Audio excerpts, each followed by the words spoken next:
That's how it's supposed to.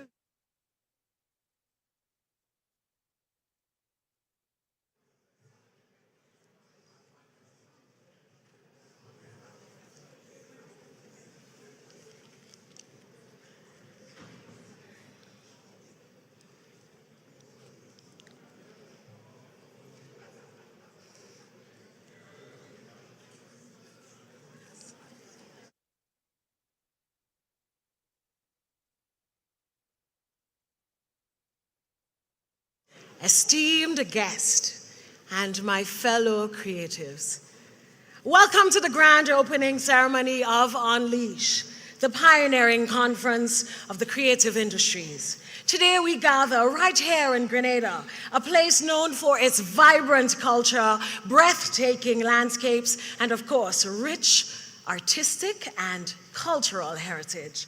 It is my great pleasure, and it is with great excitement and pride that we embark on this incredible journey together. My name is Neela Etienne, and it is my absolute pleasure to be your chairperson and hostess for this morning's ceremony. My friends call me Lady Etienne, so you can do that as well. I'd like to invite, at this point in time, Reverend Royston Gilbert, Senior Pastor at the Springs Open Bible Church, to open us in a word of prayer. Please stand.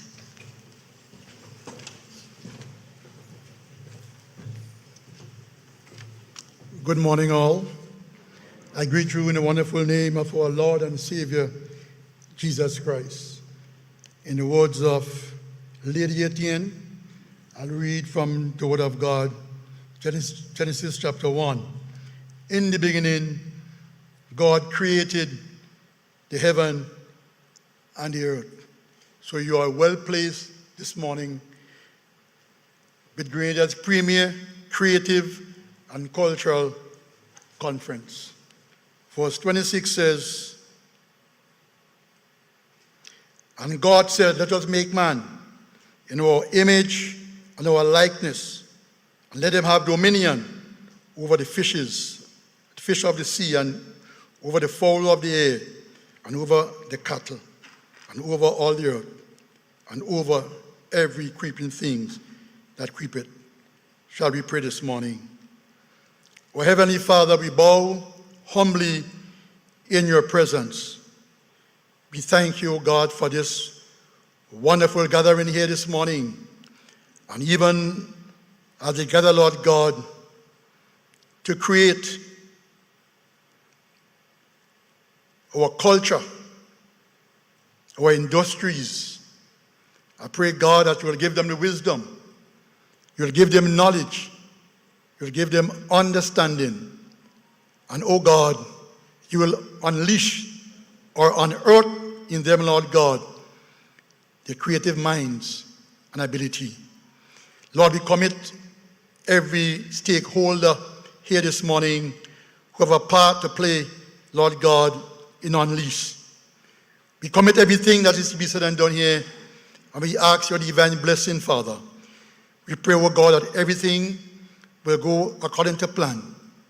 We commit every aspect of this program into your hand this morning, and we ask for divine blessing upon it. In the name of the Father, and of the Son, and of the Holy Spirit. And we all say, amen and amen. God bless you all, and have a wonderful conference.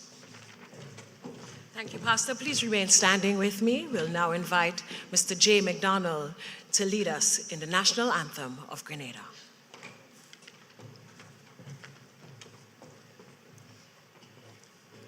Hail, Grenada, land of us, we pledge ourselves to thee. Heads, hearts, and hands in unity to reach our destiny.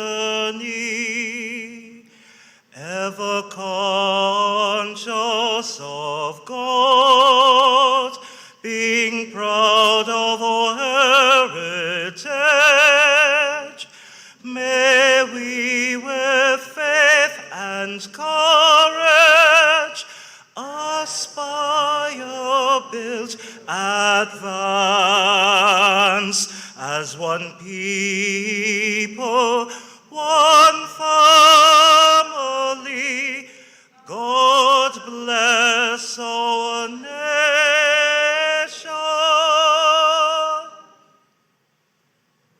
Beautiful. Thank you, Jay McDonald. And I got some chills there when everybody else were singing along. Such a beautiful anthem. Thank you so much, everyone. You may be seated. Ladies and gentlemen, Unleash is not just an ordinary conference. It is a catalyst for transformation, a platform for inspiration, and a celebration of the boundless creativity that resides within each and every one of us sitting here today.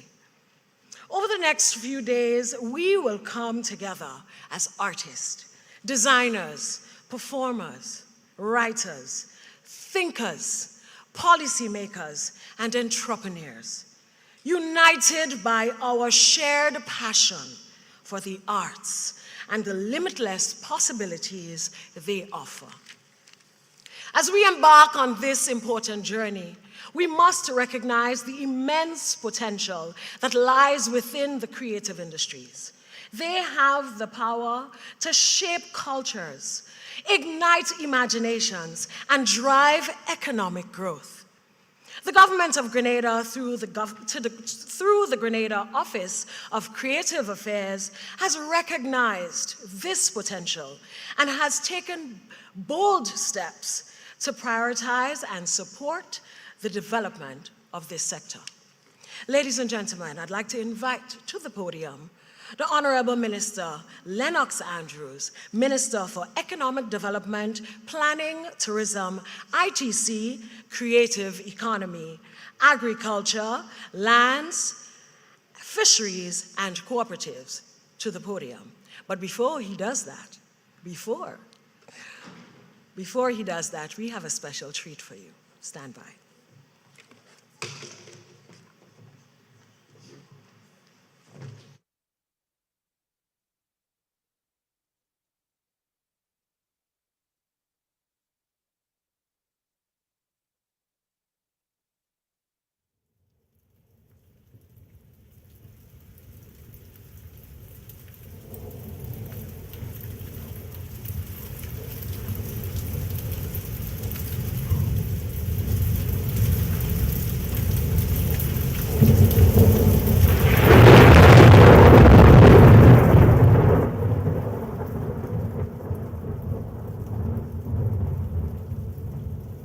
2 million years ago, there came a great rumbling.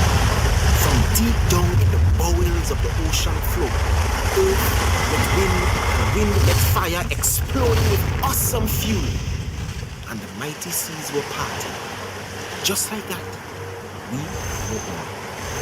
Volcanic lava, liquid and fluid. Volcanic rock, rich and resilient and ready to sustain life. And winged creatures of the air rained seeds upon the rock, and the seeds took root and grew.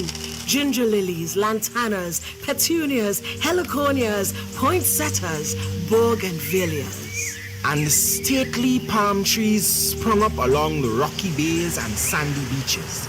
And the rainforest grew up in the hills beyond our reaches. And so our rock became paradise, with flowers and trees and birds and bees and people, blessed and highly flavored people, olive, vanilla, and chocolate mixes, people searching for wealth, survival, and power, and other types of fixes. And the people on the rock were blended in a stew. The Caribbean pepper pot, the Grenadian callaloo. And people brought stories and made stories, protagonists, antagonists woven into the narrative of the people. Little did they know that their mere existence was clay to sculpt a culture, birth tradition, give meaning to motion and life to a nation, inspiration. Look around. What we lack in size, we pack in imagination. Imagination, our untapped resource. We source from outside what we have innately within. But I can feel something coming. Something is coming. Something is about to start. A spark is all we need to unleash this fire. From the minds of the creative, Minds given by the Creator. infused with color and song, Ideas and rhyme. perfected with time, Aged wine. blended with emotion and soul. And stories untold. An intoxicating concoction. Our market, the world.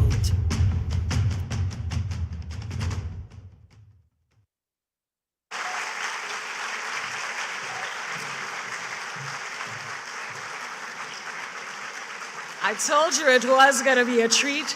I want to say special thanks to all the people who put this video together, all the faces we saw in the video, and the mastermind behind creating such a beautiful work. Ladies and gentlemen, I'd like to recognize in our presence and recognize the arrival of Honorable Prime Minister, Honorable Deacon Mitchell.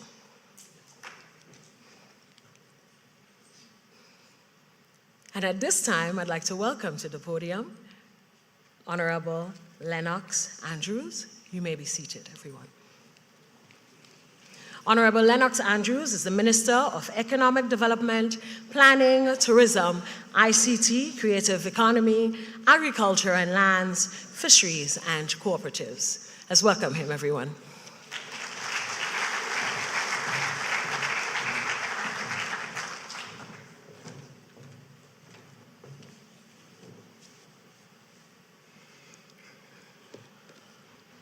Prime Minister, Honorable Deacon Mitchell, other members of Cabinet, other members of Parliament, former members of Parliament, presenters at this distinguished first ever conference for creatives, creatives from all sectors, representatives of statutory bodies, of the private sector, the media, invited guests. But I would like to also recognize in our midst Dr. Stacy Kennedy from CAF, Development Bank of Latin America. Welcome. And I would also like to recognize in our midst Dr. Didicus Jules, Chairman of the Economic Affairs Secretariat of our OECS. We also have with us our UN representative here this morning. Thank you so much, ladies and gentlemen, for joining us today and for affording me the next few minutes of your time and your attention. Let me begin by saying how proud I am, not only to be a Grenadian, but also to be a member of our nation's government, which came into power last year under the slogan, Moving Grenada Forward. Of course, no matter what political affiliation, we all embrace ourselves and unite ourselves under this motto, which reads, ever conscious of God, we aspire, build, and advance as one people. These, you know, my people, are the words inscribed in our Grenada's coat of arms.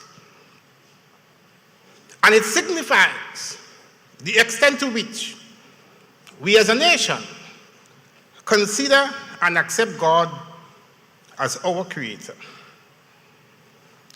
And as I look around this room here this morning, I see so many creators. And I know you are just as proud as me to be among this gathering of immensely talented, creative professionals. We have invited you here today to discuss a topic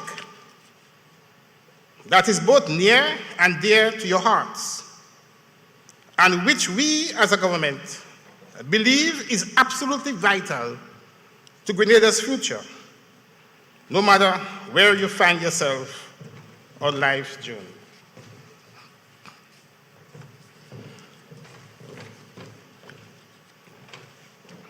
Let me also recognize our acting Governor General.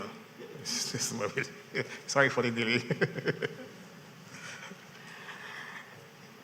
In preparing my remarks, I am reminded of a most famous quote by the French intellectual Victor Hugo, who once wrote, "Nothing is more powerful than an idea whose time has come." My friends, I think we can all agree that the time has come for Grenada's creative sector, composed of individuals like you, to realize its enormous and untapped potential as an economic powerhouse. Worldwide, creative industries such as the visual and performing arts, culture and fashion, design, advertising and publishing, software and multimedia, broadcasting, and so many more, represent one of the fastest growing segments of the global economy.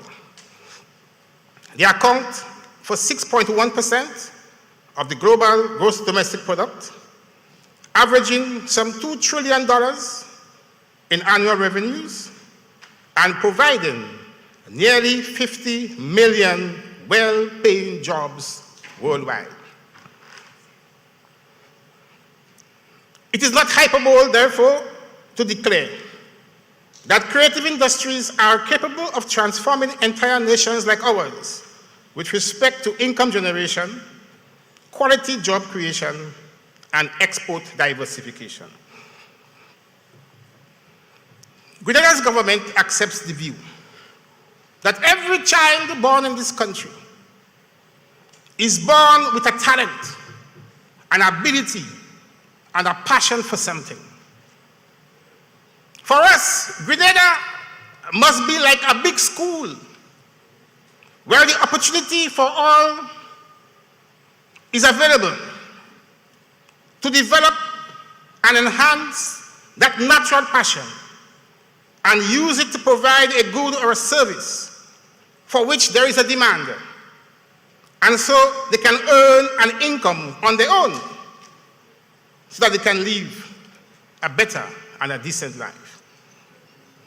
As a government, we recognize and appreciate the vast and varied talent we possess in this regard, and so we are committed to investing in our people, in particular our young people, so that over time, we as a country can become more resilient and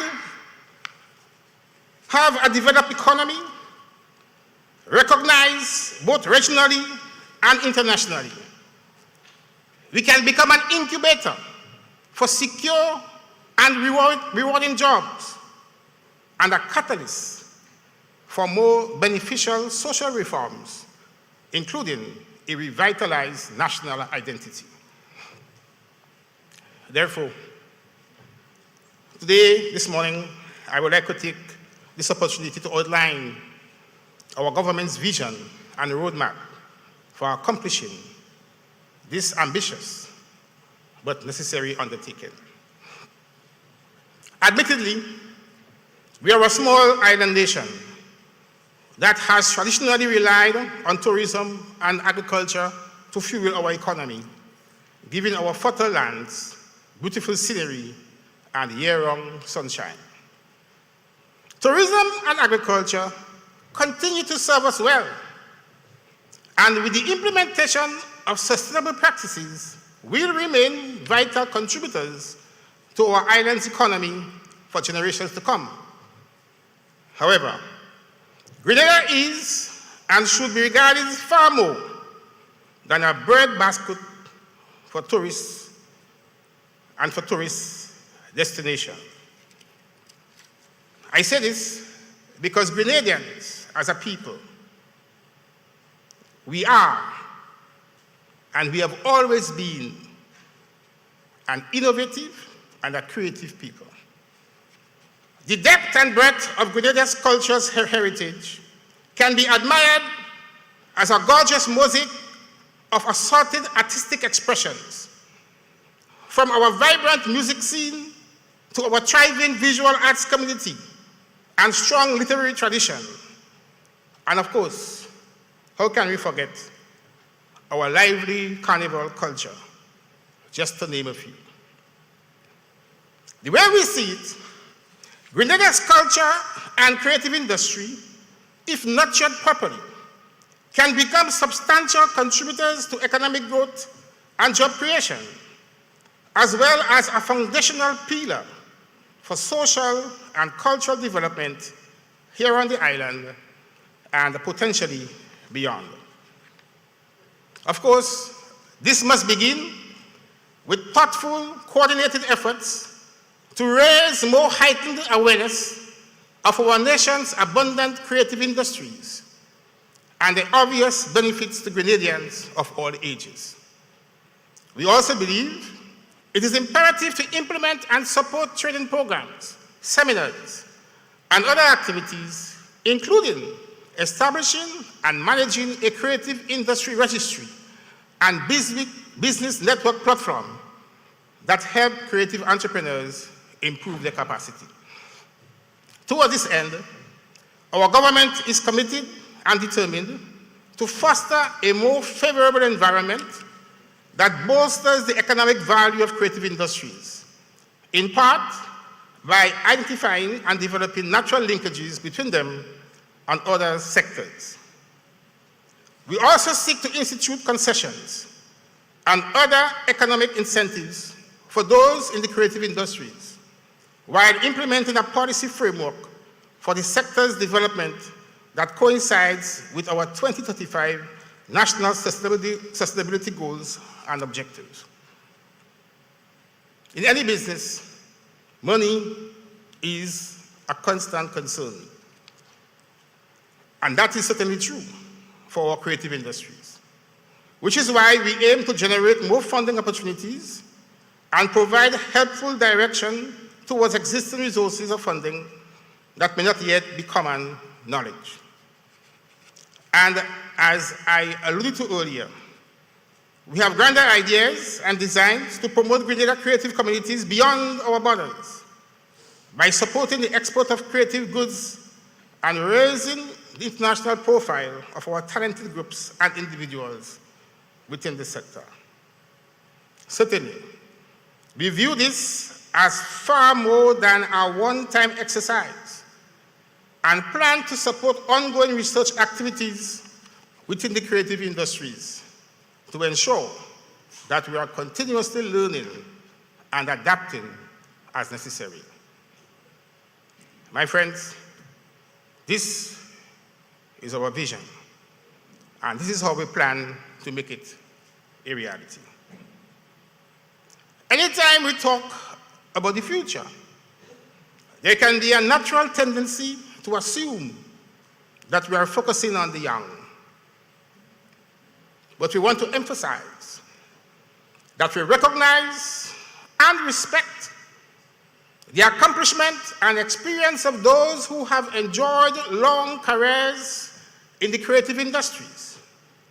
And we believe there is a place and a role for everyone in this creative future that we envision for Grenada. Finally, with our national motto as a guide, we aspire to a better future for the creative industries, which we plan to build through the steps I have just outlined in order to advance the lives of every single Grenadian. Thank you very much indeed.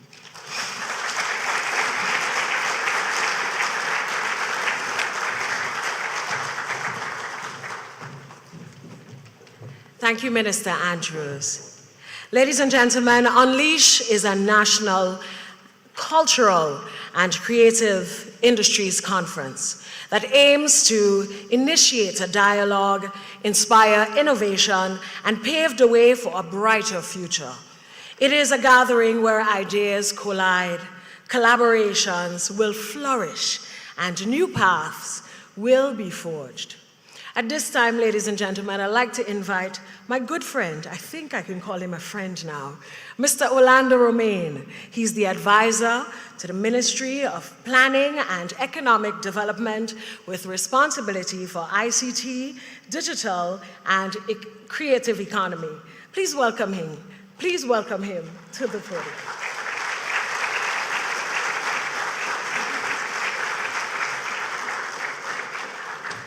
As I understand it, Mr. Romaine is one of the brainchildren of today's event. So give him another round of applause for that.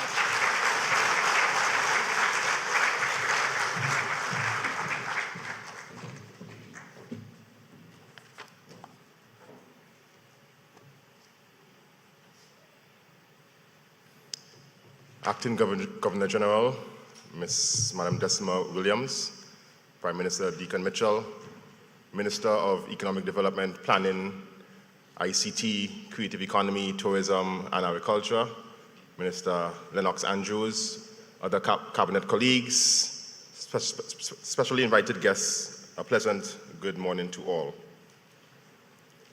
My task here today is very simple. I plan to lay out our government's one-year roadmap for developing the creative economy. As Minister Andrews mentioned, we see the creative economy as one that can generate significant economic and social benefits for all Grenadians.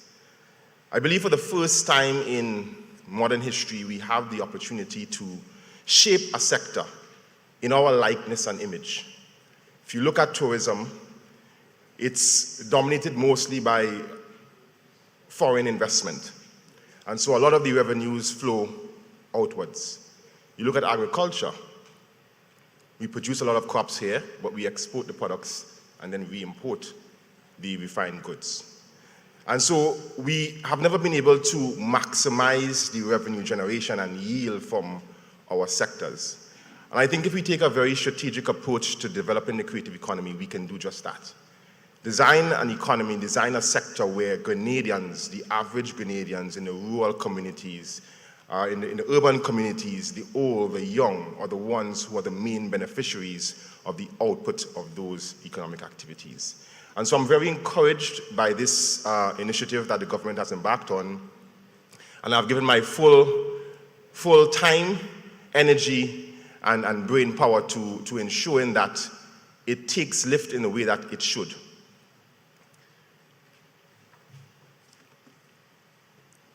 As Minister Andrews alluded, there's nothing more powerful than an idea whose time has come. And our government believes the time has come to transform Grenada into a creative and innovation-driven economy. What does that mean? It means we want to ensure that our country focuses on activities in the knowledge economy, where our citizens can develop goods and products locally and export that internationally. We have a huge brain drain problem. Many of our experts leave the shores of Grenada to find jobs overseas. And yes, they do send back remittances, but I believe there's more gain we can have if they stay right here in our shores and bring the monies back to Grenada. And so we want to ensure that that is realized. Now, the creative economy is a buzzword. All right, many persons use it interchangeably between the creative industries and the creative economy. But it has a very defined definition. Essentially, the creative economy is an ecosystem that includes the creative practitioners, which are the cultural persons, the artists, the dancers, the musicians, the filmmakers. They represent the core of the creative industries. But it also includes a broader ecosystem, the financiers, the lawyers, the academics and educators, the policymakers. They are necessary in this ecosystem to ensure that the creatives have the support that they need to ensure that their economic opportunities are realized. And so that is one of the things our country, our government wants to ensure, that we don't just build the creatives themselves, but we ensure there's a strong ecosystem that can support them. And so I'm encouraged to see members of the Bar Association here today, members of the banking community, members of the education community, fellow persons in the diaspora, all here to discuss one subject matter, our creative economy. How can we build this and leverage the potential that it has? I want to state that the creative economy is not only one of the most rapidly growing sectors in the world's economy, it is also highly transformative in terms of its import potential, income generation opportunities, and job creation. And there's one thing that's unique about the creative economy. The jobs it creates are not just simply jobs. They are high-paying, high-quality jobs. Far too often I hear policymakers and politicians talk about job creation, and most times it's the bottom-level jobs that really don't empower and move our people forward. The creative economy has the potential to create quality jobs that really improve the lives of our people in meaningful ways. So what do we want to achieve by investing in the creative economy? Firstly, we want to create a more resilient economy capable of weathering external economic shocks. Right? We all know what happens to a country when anything in the global community happens that has a multiplier effect on our economy here, jobs, and certainly foreign income. And so it's imperative that our government looks to new sectors that allows us some level of cushioning so that we can survive when these economic shocks happen. And they will come. We saw what happened to COVID, and we can expect to see more turbulences as the years unfold. As I mentioned, we want to ensure that we generate high-quality jobs through the creative economy. The creative economy provides so many opportunities in fashion, in film, multimedia, creative directing, game development. It's a plethora of various practices that, if developed properly, can create that high-quality job profile that we're looking for. Additionally, we want to ensure that we increase our foreign earnings. The creative economy has a huge potential to increase our foreign earnings by increasing our ability and the quality of our creative exports. And if we develop the sector properly, we can see a certain increase in our foreign earnings and certainly an increase in our balance of payment. And certainly we want to ensure that the creative economy is able to drive the social transformation that we need. If you think of Hollywood and what it has done for the US, it has allowed America to define its image and project that onto the world. All right, through cartoons and magazines and superheroes. All right, and it's a powerful reflection of the people. It's a powerful reflection of themselves. And so we can use the creative economy to do the same thing. We have a marvelous story here, the revolution. How have we taken that story, we package it to our advantage, to shape our identity and who we are to the world? So it's not just economic, but it's also social. Now, I'm going to speak to the converted, but I'm just really going to outline here how we define the creative economy in terms of its taxonomy. Essentially, it includes 6 key areas: visual arts and craft, audiovisuals and multimedia, books and press, design and creative services, performing arts and celebration, and cultural heritage. And for the most part, Grenada has occupied the space of visual arts, books and press, performing arts, and cultural heritage. But there's another set of activities happening in the digital space that I think we haven't done justice to, we haven't tapped into sufficiently. And those are the sectors, together with the other sectors, that can really help us to transform what we have been doing organically here in Grenada. As I mentioned before, the creative economy at its core represents 3 layers: the core cultural practitioners, the wider creative service providers such as filmmakers, advertisers, architects, musicians, and creative directors, but also the business element of things and the legal aspect of things. As Minister Andrews mentioned, it is a massive economy worldwide. It contributes about 6.1% of global GDP, generates about $2 trillion in annual revenues, and creates about 50 million jobs worldwide. The question is, how many of those jobs, what percentage of that revenue is Grenada carving out or can carve out for itself? So our plan for developing the creative industry starts with a one-year roadmap. And our strategic focus for 2023 is as follows. Firstly, research, policy, and legislation. We need to ensure that we set the platform for harnessing the potential of the sector. And it will start with first understanding what is happening organically in the space, developing the relevant policies and legislation to support the growth of the sector. It also includes raising the awareness and building a profile for the creative industries. A lot of persons think of the creative industries as hobbies. It is much more than that. And so we need to educate the public about the creative industries, what it is, what jobs are available, what opportunities are available, so that every child entering school can see the creative industries as a career path. Far too often, we find creatives who have been successful by chance. All right? They realize they have a creative passion 10 years into their career, 5 years into career. We can't leave the development of our people to chance. And so we need to create a structured way for nurturing that creative talent from infancy right up to the point where they are able to enter the workforce. Of course, we can never build anything without building strong institutions. And one of our focuses this year is to ensure we build the institutional framework to ensure that the work that is necessary to build the sector can happen. And we have already started this by establishing the Office of Creative Affairs, which will be the main administrative element of the creative industries. And finally, training and education. It's key, paramount. All right, and we certainly intend to embark on a series of education campaigns and programs to ensure that we upskill our people so that they can certainly be able to compete on the regional and international market and also create products and services that are viable on those market spaces. So a one-year roadmap looks something like this. Firstly, we established the Office of Creative Affairs, right? And as I mentioned, it is the main administrative home for the creative industries. It is the entity that's going to drive all the activities and programs that we outline. The second step was to host a national cultural and creative industry conference. We call it a symposium now, but it has blossomed into something much bigger. All right, so we're here today at phase 2. Now, Mr. Etienne mentioned the objective of phase 2 is to really bring all the stakeholders together to discuss the vision for the sector. Where can we go with it? What do we need to do to enhance it? After the symposium or conference, we plan to engage on a mapping project. We want to understand what is the organic activity that's happening within the creative industries.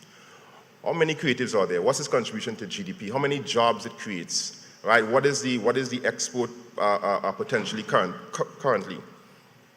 I think everything starts with data, and you can't build any strong institution, strong program, or strong economy without first understanding the data of it. So this is going to be a 2 to 3 month exercise where we do a deep dive into understanding Grenada's organic creative activities. From that deep dive, we are going to develop what we call a national cultural and creative industry policy and 5 to 10 year strategy. That strategy is going to include the input from all of you in this room. All right, it's going to be a couple months developing this project, but at the end of it, we should have a very clear roadmap, a clear idea and clear strategies as to how we will go about developing every sector: film, music, visual arts, dance, theater. All right, so I'm calling on every person here to ensure that they make themselves available for the ideation sessions that will happen as we develop this policy and strategy. Finally, the output at the end of this year is the establishment of a statutory body that will drive the activities defined in the strategy. Already, I have recognized that the current institutional framework that is set up is not sufficient or adequate to drive the creative economy. All right, and it needs to have a more lean and agile model where the organization can adapt as fast as the sector is evolving. And so it may not be necessarily under the Ministry of Economic Development and Planning, but its own statutory body with its own revenues and its own mandate to develop the creative sector. And that is the level of dedication we plan to give the sector. So the Office of Creative Affairs, as I mentioned, it is the administrative home of the creative industries, And we have outlined a very brief 10-point mandate. And this is going to be very important for everybody here. The first mandate of the Office of Creative Affairs is to create a favorable environment for increasing economic activities in the creative industry. Second mandate is to facilitate linkages between the creative industries and other sectors. There's an intimate relationship between the creative industries and tourism, creative industries and agriculture, creative industries and education, even manufacturing. And so we want to ensure that the Office of Creative Affairs can spot these linkages and establish a channel for them to be harnessed seamlessly. We also want to facilitate concessions and other economic incentives for the creative industry. And already our government has implemented a 100% concession for all registered creatives who want to bring in what we call tools of trade. We also will be focused on creating policies for the sector in line with our 2035 national sustainability goals and objectives. As I mentioned before, we plan to raise awareness about the creative industries, what it is, who should enter, how it's going to benefit our country. We certainly intend to build capacity of our creative entrepreneurs through training programs, seminars, and other developments. And we have some exciting announcements later on during the course of the conference, so stay tuned to that. We plan to establish and manage a creative industries registry and business networking platform. The idea of this registry is to be able to catalog all the creative players in Grenada and in the diaspora. All right, if I'm a filmmaker and I want to come into Grenada and I need a fashion designer, or I need a gaffer, or I need a creative director or videographer, where do I go to find that person? So this registry is going to act as a key tool to be able to identify each and every one of you, your skill sets, and position you for persons who are looking for your services. Additionally, we're going to add on a mentoring component to that business networking platform. We're still in the process of conceptualizing this, but I see so many persons from the diaspora here with a lot of expertise, and we plan to lean on them to be able to mentor our creators locally. All right, so this is going to work as a sort of an online platform where you can book a 15 minutes a slot with one of our mentors to ask questions. I had a few persons ask me once, how do you go about structuring contracts for art? There's a particular hotel who wants to buy their art, and they had no idea how to structure the deal. And so these avenues for mentorship and advice are key so that our creators are not taken advantage of and can leapfrog into their business ventures. Funding is a key part of developing the sector, and we plan to certainly provide more funding opportunities for the creators. Already we have in our budget a $1.5 million budget to launch a business development fund for the creative practitioners in Grenada. We also plan to promote information about existing funding opportunities. Far too often I see funding opportunities out there, and when you check to see how many Grenadians applied, not very many, because they don't know about it. So we will certainly be that entity that will be able to catalog and distribute all those opportunities to ensure that our creatives harness those opportunities. Of course, we want to support the export of goods and services and continue ongoing research in the creative industries. So this really outlines our one-year roadmap. As I mentioned, it is focused on policy, focused on institutional building, focused on research, and focus on capacity building. I thank you for your time and look forward to the discussions as we go along.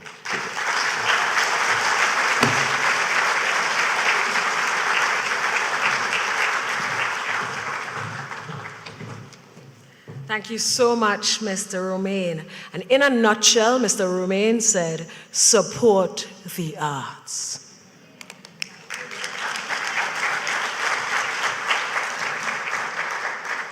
Sometimes we think of arts as the paintings, the theater, the film. It's more. Culinary arts, architecture, everything is in there. So Mr. Romain just said to support all aspects of the arts. Mr. Killer was nominated for something recently. You can't go to the big show, maybe you could cast your vote. Yeah? I see many people in the diaspora. Last evening I met Fee Noel, first time, so inspired. And I remember I used to do fashion design. I almost wore a hat this morning. It's in the car, so I will show you later, okay? And then I put on this jacket made by a local designer, Corsil Ross, big up yourself. I was sitting and standing next to a photographer, my neighbor. I didn't know this boy was into photography from so long. My neighbor. I looked over there and I see Mr. Killer, and I remember the first time I met Mr. Killer, you remember? Arts Festival. I mashed him up in the poetry competition. And then he didn't come back for the finals. Remember that? Norton Hall. I remember first time I met Mr. Killer. I'm so inspired today. It's an emotional day for me. The arts made me who I am today.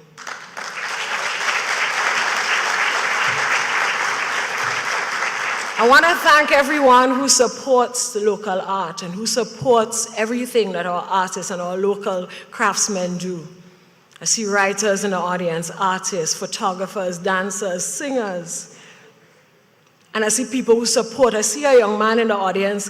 In 2015, I hosted a monologue competition. I had no sponsorship. And I decided to put it out there. I just sent out a WhatsApp. And this young man sponsored all the trophies. Thank you, Mr. James. I could stand here and talk and talk and talk and talk about all the moments that I've been inspired and people you here have been inspired. Salome Lawrence. I met your son. He came to one of my drama camps. I did not know you were such a big artist. Support our locals because they, in turn, we support each other. Support each other. And make sure you are a good example for the children, the youth that are coming up. And I think that is important to remember. The youth, they're looking on. Well, thank you. Give yourselves a round of applause for being here this morning. I'm going to move on because I could stand here, like I said, I'm an actress, I talk. I'm making up lines to say this morning. The Caribbean Development Bank of Latin America aims to promote sustainable development and integration of the region and is committed to providing and improving the quality of life of all Latin Americans and Caribbean people.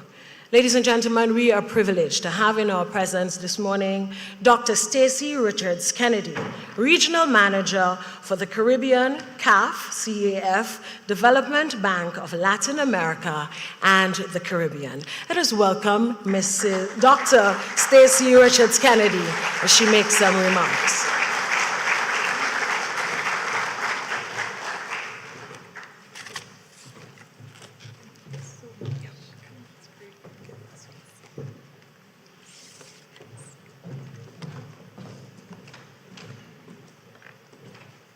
Thank you very much, Neela. I feel your passion, and I'm very moved.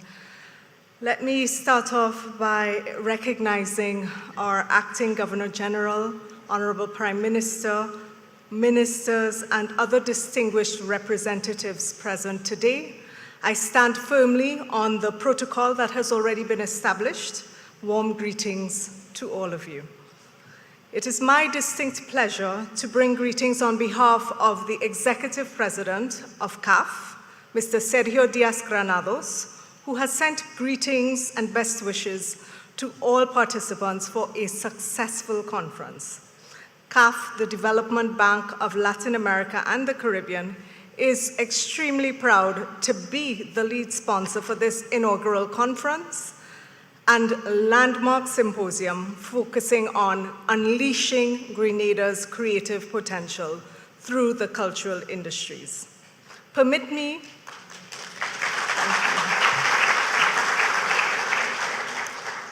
at the onset to congratulate the Honorable Prime Minister, Dickon Mitchell, for his vision and astute leadership. I had the honor of meeting Prime Minister Mitchell at the CARICOM Heads of Government meeting in Nassau in February and heard firsthand of the very interesting multi-sectoral development priorities of the government of Grenada.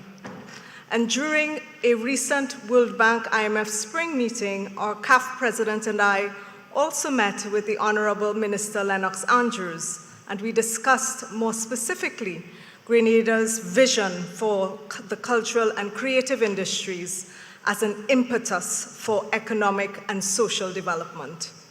The vision was bold and backed the government's commitment, enthusiasm, and drive. As a multilateral development bank that prides itself on being agile and responsive to the needs of countries across Latin America and the Caribbean, CAF immediately committed to supporting Grenada with this pioneering initiative. Today's conference will not only lead to policies and actions that will have an impact on the economic thrust and overall well-being of the citizens of Grenada, it will also impact those who visit your shores, as well as those who access Grenada's cultural products and services remotely through the use of digital technologies. Moreover, the decisions arising from the important discussions that take place over the next 2 days will have a ripple effect across the entire Caribbean region.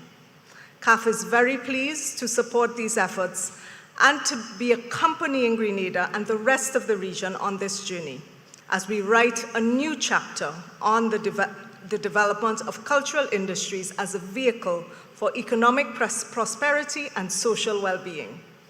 As a multilateral development bank, CAF is well positioned to play a catalytic role in multiplying and accelerating the investments in the creative industries, not only as a key driver of the regional economy, but as an enabler for achieving the sustainable development goals through innovative approaches.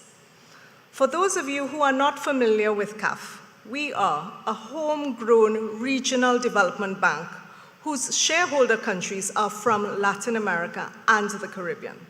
The acronym CAF comes from the Spanish name Corporación Andina de Fomento, and the organization was formed some 53 years ago by 5 Andean countries in South America and has since expanded to include 21 member countries across both Latin America and the Caribbean. We are therefore a bank that is owned by Latin America and the Caribbean for Latin America and the Caribbean. And we also distinguish ourselves as being agile, client-focused, and flexible in our approach to supporting the development priorities of our member countries. Importantly, however, CAF is unique in that at the core of this development bank is a commitment to strengthening regional integration and sustainable development. Regional integration between Latin America and the Caribbean, as well as regional integration within the Caribbean. And as you know, most development issues require a collective regional approach and innovative financing instruments to effectively address them. Last year, CAF's board approved a capital increase of $7 billion, which was the largest in the history of CAF, and a demonstration of the confidence of CAF's shareholder countries in the strategic direction that the bank has been forging. This will enable CAF to double its portfolio of investments in Latin America and the Caribbean to US $60 billion by 2030. As the Green Bank for the region, we have also pledged to commit $25 billion for climate financing, roughly 40% of our approved investments by 2026. In November last year, a regional management office for the Caribbean was officially launched and is based in Port of Spain, Trinidad, bringing CAF even closer to the Caribbean and expanding our development assistance to the OECS. And let me recognize our Director General, Dr. Didicus Jules, and also to all CARICOM member countries. With regard to the creative and cultural industries globally, studies have reflected, and we've heard earlier, that the orange economy, as it is sometimes called, employs nearly 50 million people and generated over $2 trillion in revenue. Across our Caribbean landscape, CAF recognizes the important multiplier effect and immense potential of this diverse sector and is prioritizing support for such projects in keeping with our commitment to assist our member countries with revitalizing their economies and recovering quickly from the fiscal challenges that were precipitated by the COVID-19 pandemic. So what is CAF's approach to development and promotion of creative and cultural industries? The overarching goal is to work with member countries to strengthen cultural and creative activities, agents, sectors, and capacities from a broad perspective that includes both the generation of economic growth and the protection of its social and environmental value. This includes building creative capacities, supporting tangible and intangible heritage, and cultural diversity as conduits for building more resilient, inclusive, sustainable, productive, and competitive countries. It means promoting urban and local development through culture, through creativity, through digital technologies, infrastructure, tourism development, manufacturing, and other related services. And importantly, through access to financing. It means building the capacity of local creatives, supporting interventions that will encourage innovation, youth engagement, and social cohesion, as well as urban regeneration through the revitalization of cultural heritage and infrastructure projects. CAF recognizes the creativity and cultural expressions that are synonymous with the Caribbean. This is a region that has been internationally recognized for our carnivals, jazz festivals, wide range of musical art forms, from reggae and dancehall to soca, calypso, extempo, compa, salsa, puta, bouillon, dennery segment, and so many others. We are a region whose literary contributions have been recognized through our internationally acclaimed writers, including 2 Nobel laureates for literature, a region that pools resources in spite of our challenges and fiscal constraints to host the Caribbean Festival of Arts, CARIFESTA, in different CARICOM countries. A region also known for our storytellers, spoken word poets, and folklorists like Paul Keynes Douglas and Louise Bennett, some of my personal favorites.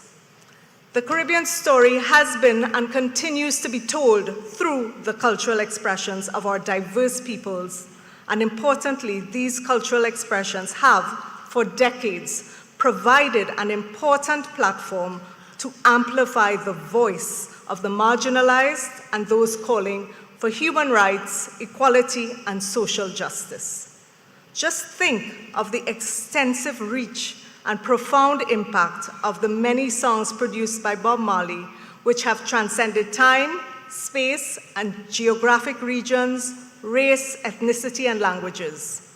It is truly phenomenal. And CAF recognizes the challenges that have been traditionally faced with nurturing a thriving ecosystem for creative and cultural industries, particularly in small, disparate islands such as those in the Caribbean. The importance of data gathering and analysis, as we have heard from Mr. Romain, to inform resource allocation and decision making. The need for increased attention to intellectual property, arts education and training, e-commerce platforms, and funding for entrepreneurs and startup companies. Not to mention the need to overcome challenges posed by small size and scale through considering the orange economy from a regional perspective. Distinguished participants, CAF's participation in this conference goes beyond that of a sponsor. We will be here with you all 3 days, and we are committed as a development partner and looking forward to taking the next important steps with you to bolster your creative ideas and energy with access to development financing, with a view to strengthening the national and regional ecosystem for cultural industries to flourish here in Grenada and across the Caribbean. I am confident that this conference will pave the way for greater national and regional cooperation around important principles for the development of cultural industries. Know that CAF will continue to be a trusted and reliable partner as we advance on this collective journey together. I close by reiterating my gratitude to Prime Minister Mitchell, Minister Andrews, Mr. Romain, and all of the dedicated and hardworking staff who have helped to put this wonderful conference together. I thank you.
I hearing Mr. PMOI. What I hear, a kind of smiling, a glad, a smiling. See, all of that could work. Mr. PMOI. What I hear, all I want to sing it for me. Y'all had a lovely singing voice during the anthem. There we go. 2, 3. Mr. PMOI. What I hear, kind of smiling. What I hear, kind of smiling. Creative and, oh, beautiful. Hey. Listen, I need to call up Ollie on stage. Minister, yeah? Come on, sing a shotney. Ladies and gentlemen, I want to thank the shotneys, our masqueraders. Thank you so much. Thank you so much. And I want to thank also Dr. Stacy Richards Kennedy. I was listening to your speech, and I didn't find I heard jab jab. You find she hear, Ollie, she said jab jab? And I sit down there and I say, I didn't find this lady said jab jab. Them Grenadians bad for the jab jab. Hello?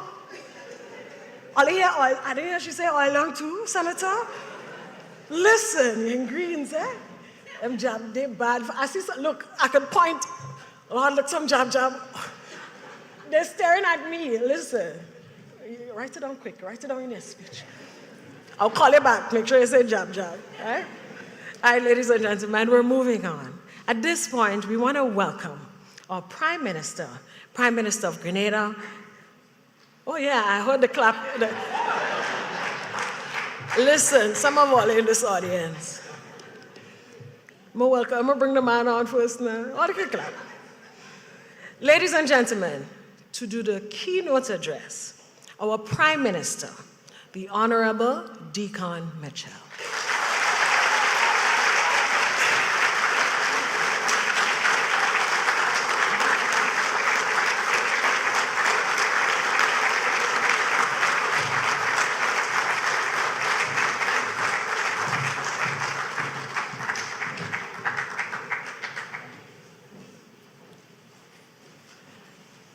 Good morning and thank you, Neela.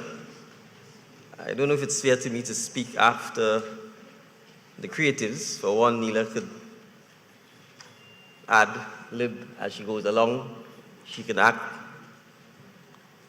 Mr. Romain, I noticed in his speech had all his fancy stuff, PowerPoint presentation. And I guess I'm just a politician, so you'd have to bear with me. It is only a speech. And I have a history sometimes, like my dear colleague, of messing up the protocol list. So let me take my time and making sure that I read what is before me. And I want to start by recognizing Her Excellency, our Acting Governor General and President of the Senate, Dr. the Honorable Decima Williams, who I believe in her own right is a very, very good creative. So she's here both, I think, in her official, but also I believe in her personal capacity as well. I have to make sure that I skip myself. And then I go on to, and that reminds me, Mr. Roman from time to time does say to me, if politics fail, that I could be a good comic, which means I think he finds me funny, which means he laughs at me, not at the joke. But if that's all I have, then I will take that as a talent.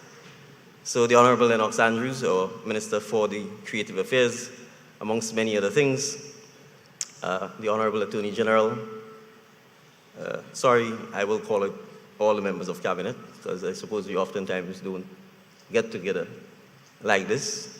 The Honorable Minister for Finance, Mr. Dennis Cornwall, the Honorable Minister for Foreign Affairs, Minister Andal, the Honorable, I'm tempted to say Energy, Bunny, but I'll give him his official title, the Honorable Minister for Mobilization, Implementation and Transformation, Honorable Andy Williams, and MP for the Great South, where we are gathered here today, the Honorable Minister Ron Redden, Minister for Culture, Youth and Sports, and I suppose the creative economy would be particularly important to our youth.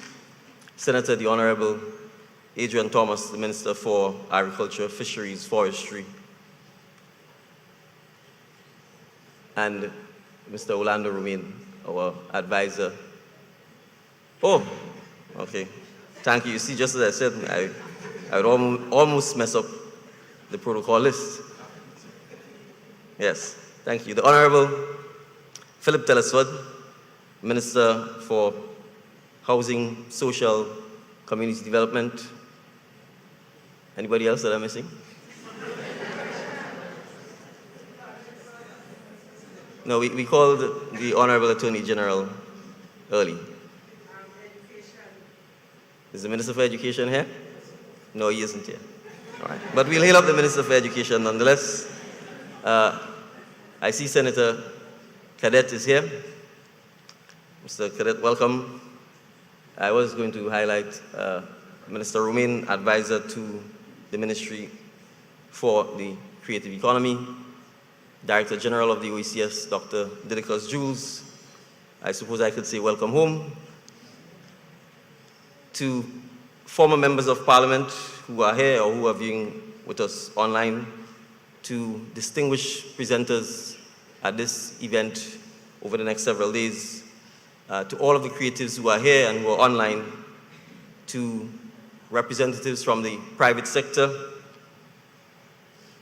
our special guests from the Caribbean and Latin America Development Bank, welcome. It's a pleasure to have you, and thank you for your sponsorship. All other specially invited guests, members of the media, ladies and gentlemen, it is my distinct honor to be here this morning to make brief remarks, nothing that is creative. As Minister Andrews alluded to, there's a famous quote by Victor Hugo, the great French novelist in the 19th century, which reads, and I quote, "There is nothing more powerful than an idea whose time has come." The quote highlights the important fact that it is not merely the existence of an idea that makes it powerful, but rather the moment when that idea becomes ripe for implementation, when society is ready to embrace the idea and to make it a reality. It is this moment that the idea becomes a force that can move mountains. Today, May 10th, 2023, our time has come for new ideas. We have embarked on a season as a society, the season of the creative spirit. I believe that spirit is alive and well in every person in this room today, alive and well in every person who's viewing online, in one degree or another, passed down from our ancestors who used creativity as a mode of survival. I'm a proud product of the creative and resilient spirit of the community that I grew up in, observing the men and women of P.T. Esperance in St. David's demonstrating creative ways to put bread on the table and to raise their families in trying circumstances. Their creativity found expressions in Saraka, in Susu, and in the maroon traditions of cooperation that traveled across the Atlantic with our enslaved foreparents. It was this spirit of creativity that was embedded in the DNA of our people and which enabled them to find solutions to the survival challenge they faced on a daily basis. As creatives, I encourage you to invoke this spirit and bring it to bear in your work as you hone your craft and embrace modern ways of reaching the market. Gird yourselves with the creative DNA of your ancestors and safeguard your unique view of the world. Today's event marks a milestone in my government's promise to pursue people-centered transformation, laying the foundation for resilience, empowerment, and growth. Culture and the creative economy were identified as one of the 6 priority areas in our medium-term action plan for the period 2023 to 2024.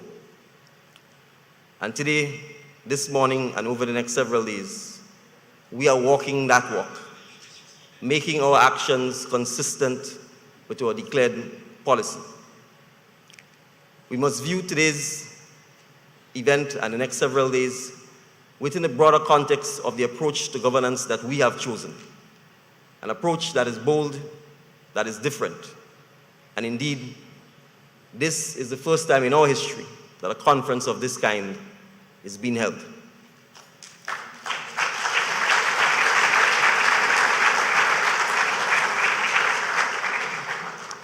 Over the next 3 days, participants will have the chance to wrap their minds around key policy issues related to the entire creative industry's value chain, to include institutional support for this sector.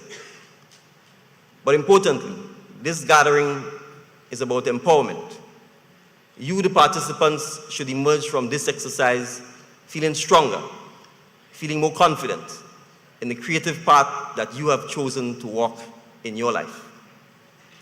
By bringing together this room of creatives with all the key players in the ecosystem of the creative economy, there will be a cross-fertilization of ideas, and many creative flowers will bloom. New thinking will be embraced, and hopefully, we will walk away from these 3 days of conferencing richer in spirit and united in how we should pursue advancement of this important pillar in the transformation of Grenada. As you prepare to settle into your panel discussions and workshops, I challenge you to be honest with yourselves and to have an honest conversation about the role and your place in all of this. How will your participation in this conference help you to achieve your goals? Dare to ask yourselves and to take yourselves seriously and carve out a vision of where you want to go. I encourage all participants to embrace this opportunity to learn all that you can, acquire the skills and knowledge to become professionals, make connections through networking, and enlist the help of those who can give you a hand up. Internalize the reality.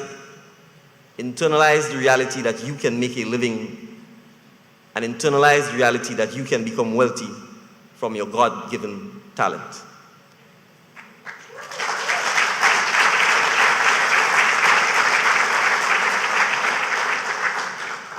Understand well, however, that the creative industry is a career choice for talented but hard-working individuals. And it is not a program of government handouts. Government, through a regime of concessions and other incentives, as well as training programs and other forms of institutional support, will invest in you.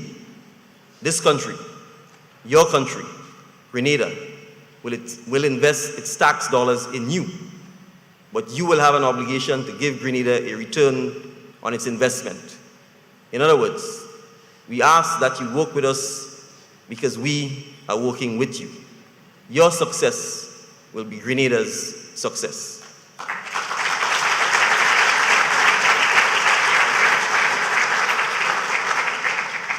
Permit me to say a few words to corporate Grenada.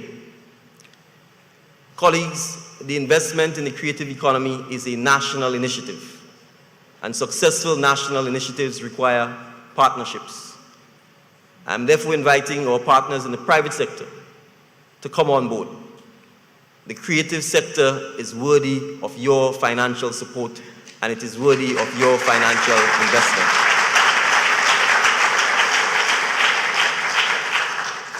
This sector represents exciting possibilities for economic diversification, foreign exchange earnings, and gross domestic product growth. Positives for the private sector and for Grenada overall.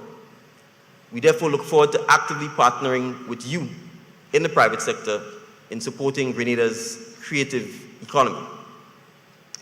The policy interventions that we are contemplating will involve initiatives not just with the private sector, but also with a wide cross-section of stakeholders.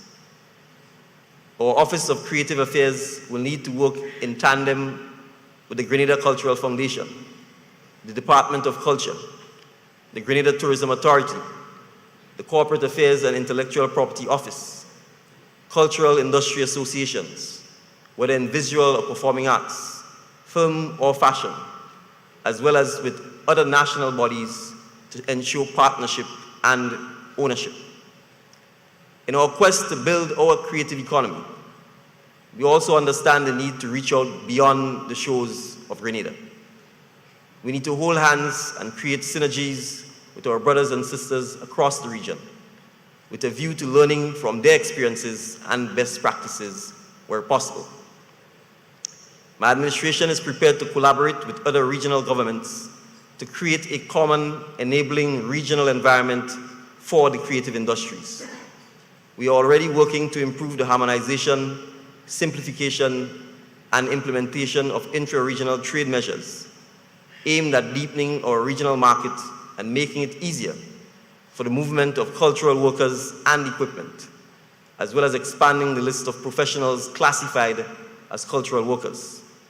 We will continue to collaborate with our regional partners to conduct joint negotiations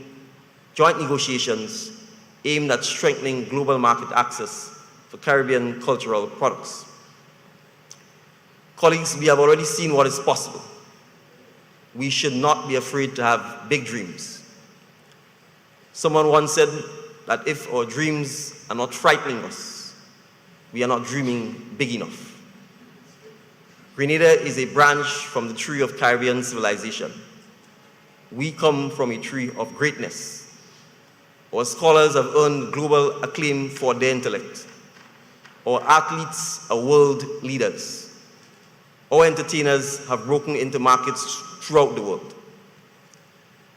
We have an obligation to spot and nurture the specially gifted amongst us. The next Sabrina Francis could be the little girl singing in the church choir in Riversally or Marquis or Windsor Forest. The next Mr. Killer could be the little boy jumping off the bus in Grand Roy. As we look around Grenada, we need to be aware that there are incubation points of greatness in some of the humblest and most overlooked places. We must develop the intellectual and institutional capacity to raise the gifted and talented amongst us. So to those of you who are breaking through barriers and doing well, I challenge you to look back and take others along with you as you strive to reach new frontiers. It is all about networking and collaboration. It is all about teamwork. Step out of your silos and build critical mass. Strengthen your associations and talk and walk with us. This is a time for bold, innovative approaches. Our ancestors who embraced the spirit of Saraka, Susu, and Maroon did not bequeath to us a spirit of timidity. Let your work be fresh, authentic, Grenadian. If you are a writer, do not be afraid to tell your Grenadian stories. If you are a fashion designer or a visual artist, do not be afraid to stamp Grenadian symbols on your creations. Do not win by losing yourself. Above all,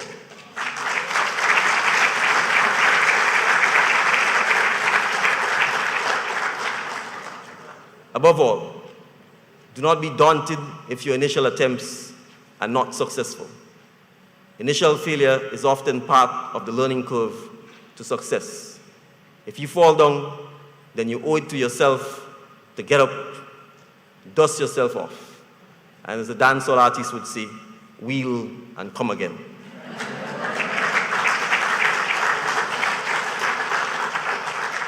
I wish to conclude by congratulating the Office of the Creative Affairs, the Conference Planning Committee, and all of you who have put in the arduous work of staging this conference. I want to thank all participants, especially those of you who have come from overseas to share their vast experience and knowledge with us. On my own behalf, on behalf of the government of Grenada and the people of Grenada, I wish you success in the deliberations. I challenge you to go bold, to go brave, to embrace your creative spirit, and to unleash. Thank you.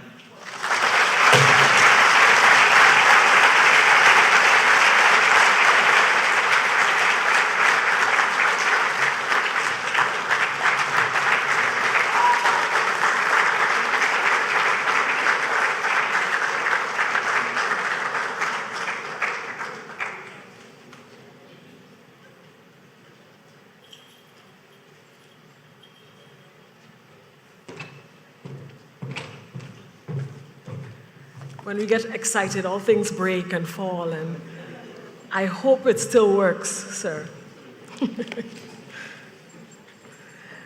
Thank you so much, Honorable Prime Minister. Such a profound, thank you, officer.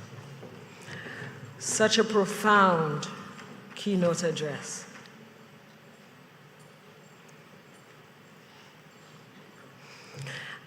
The Prime Minister was calling out the list of senators and ministers, and he did say sometimes he messes up. And I think he called you Mr. Cadet. So I want to recognize our senator, Senator Nealon Franklin, yeah? Look, I got you, sir, I got you. I got you. I got you. I want to make a special announcement for vehicles PAN 34 and vehicle number P1752. You might be getting clamped, your car might be on fire, you might be blocking somebody's driveway. I'm not sure, but you need to move your vehicles immediately. If it's clamped, that's what, 350? If you're blocking somebody's driveway, you might have a slashed tire. So a lot of things might be in play here. So if you're the driver of PAN 34 or the driver of P1752, move your car. Thank you again, Honorable Prime Minister. And I'd like to say a special thank you to Mr. Ricardo Keynes Douglas. He is behind today's opening ceremony. So I want to make sure always that we big up our creatives, that we pay homage to those who who are putting things in place for us, and these are our mentors. Mr. Keynes Douglas, thank you so much for your service to Grenada. We are moving right along, and I want to just make some final remarks, and then I want to invite you to take a short break. So Unleash, again, is not just about knowledge sharing and networking. It is a celebration of the incredible talent that resides right here in Grenada and beyond. It is an opportunity to showcase the extraordinary work of our local artists, designers, and to embrace diversity and to foster a sense of unity and collaboration. There are a lot of things happening, film festivals, dance festivals coming up, and you're going to learn a lot more about that throughout our conference this week. I urge you, ladies and gentlemen, to seize this moment, to embrace the possibilities that lie ahead, and to unleash your creativity in the purest form. Together, let us ignite a spark of creativity that will illuminate our path towards a vibrant and sustainable creative economy.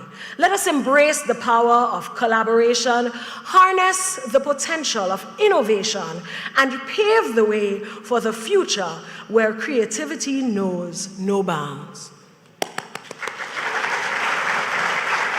I don't want to sound too much like a politician. I find I get in there a little bit. Ladies and gentlemen, thank you so much for joining us on this remarkable journey today. Let us now declare Unleash officially open.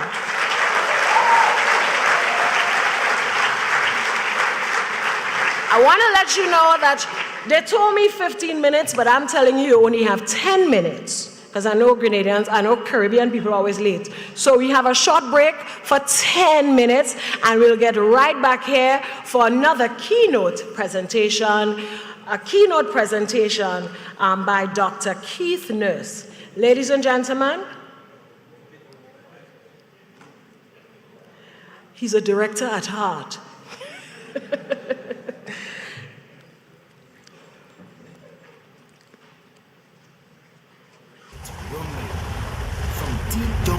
Bowels of the ocean floor, earth with wind, and wind with fire exploding with awesome fury, and the mighty seas were parted.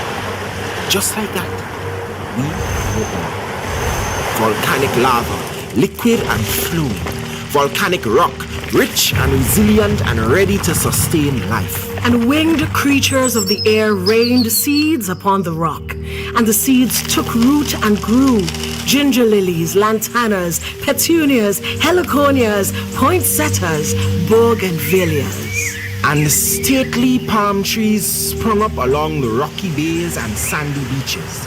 And the rainforest grew up in the hills beyond our reaches. And so our rock became paradise, with flowers and trees and birds and bees and people, blessed and highly flavored people, olive, vanilla, and chocolate mixes, people searching for wealth, survival, and power, and other types of fixes. And the people on the rock were blended in a stew. The Caribbean pepper pot, the Grenadian callaloo. And people brought stories and made stories, protagonists, antagonists woven into the narrative of the people. Little did they know that their mere existence was clay to sculpt a culture, birth tradition, give meaning to motion and life to a nation, inspiration. Look around. What we lack in size, we pack in imagination. Imagination, our untapped resource. We source from outside what we have innately within. But I can feel something coming. Something is coming. Something is about to start. A spark is all we need to unleash this fire. From the minds of the creative, Minds given by the Creator, infused with color and song, ideas and rhyme, perfected with time, aged wine, blended with emotion and soul. and stories untold, an intoxicating concoction. Our market, the world.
Sound engineer for my microphone.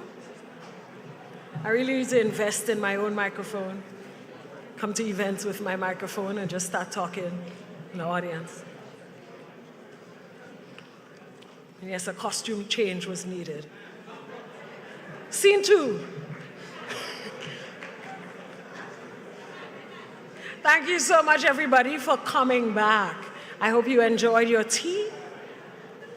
We had a lovely tea break, and we want to get the ball rolling again. Dr. Nurse? Dr. Keith Nurse is one of the pioneers of research on the cultural and creative industries in the developing world. He has published several path-breaking studies on the economics, trade, and development impact of the creative sector for regional and international organizations around the world. He has formerly served at the University of the West Indies as the World Trade Organization chair and has worked as senior economist and advisor on structural policies and innovation unit at the OECD Development Center in Paris. He serves on the Executive Bureau of the UN Committee for Development Policy, a subsidiary body of the United Nations Economic and Social Council. He is a former member of the Economic Development Advisory Board, from the government of the Republic of Trinidad and Tobago. Ladies and gentlemen, it is my honor to introduce, well, I just introduced another keynote address, and this time it will be presented by Dr. Eric Nurse. Let's welcome him.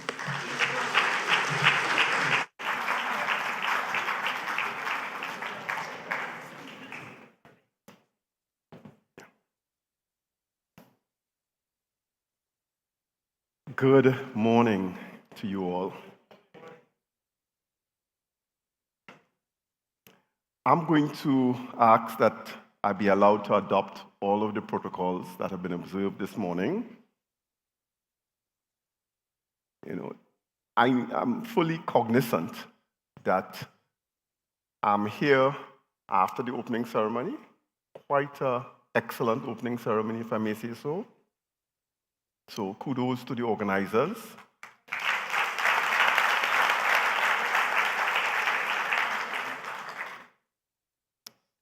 I would also like to say that I was particularly impressed that the organizers have chosen to use the term unleash. In that the word unleash is not a passive term. It suggests ambition, but it also suggests that Grenada is prepared to be audacious. And for that, Grenada and the people of Grenada need to be given a round of applause.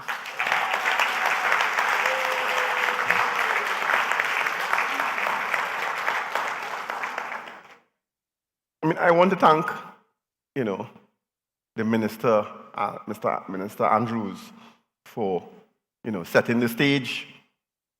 In fact, last night over drinks, we were commenting on, the way in which we were both informed by a number of economists from the region and how our minds have been shaped. So in that regard, we share a lot in common. I'd also like to thank Mr. Orlando Romain for really setting the stage for putting this conference in context and also outlining a very well-defined strategy for Grenada. And Dr. Stacy Richards Kennedy, who's a former colleague of mine from UWI, was keen on emphasizing the importance of the ways in which the diversification of the Caribbean economy is an absolute necessity, and that there is a mechanism of financing that needs to be catered, not only for the creative industries, but for the region more generally. And then the Prime Minister. What a hard act to follow. It is rare, and I want to say this without fear of judgment, it is rare that I hear Caribbean politicians speak with such fervor and conviction. And so I really want to endorse much of what the Prime Minister has indicated, because in many respects, Caribbean society is actually depending on us to make this right.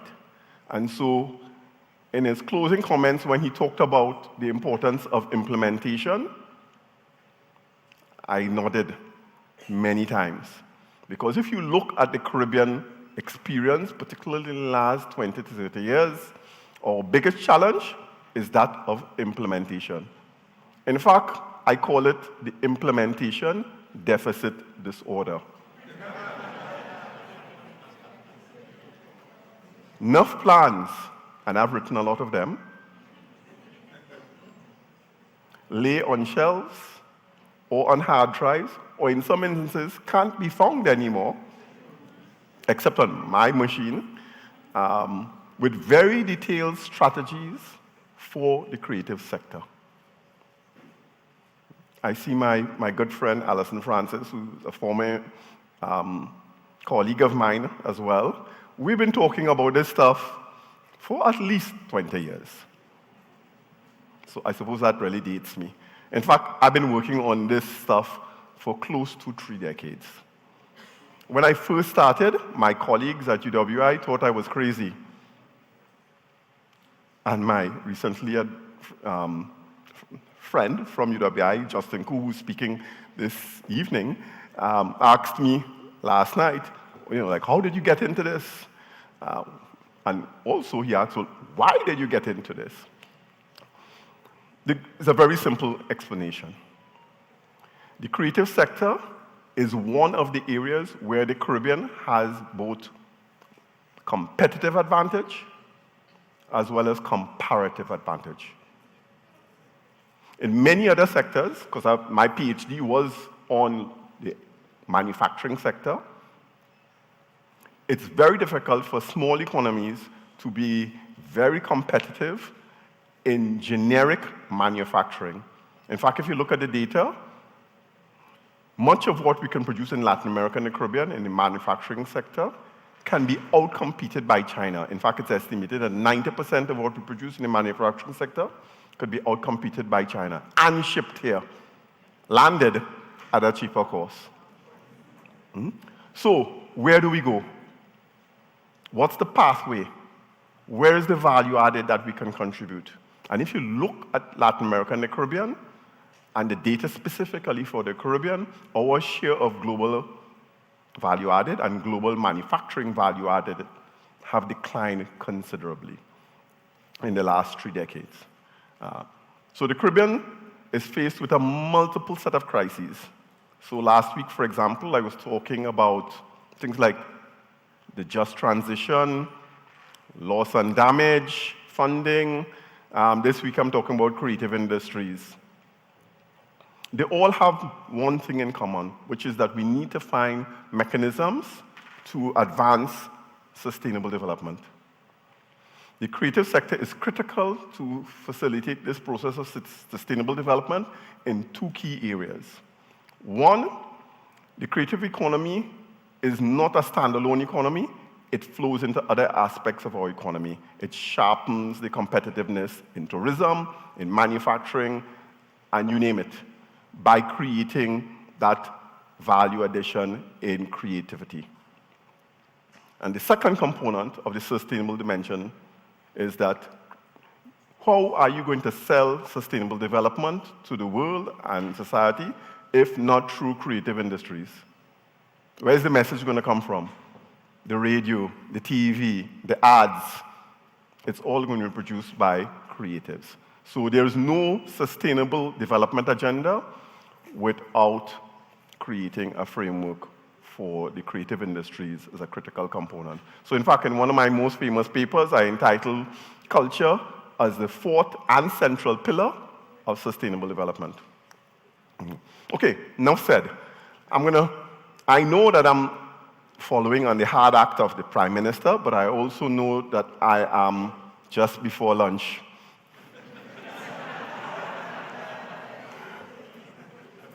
So in effect, I am sandwiched between two very difficult imperatives. I'm going to go through my presentation very quickly, and I'm going to cut through some of the slides, and then open it up for some Q&A, debate, and so on. Because I think you as an audience have been very patient, and I don't want to stretch your kindness and your consideration too far.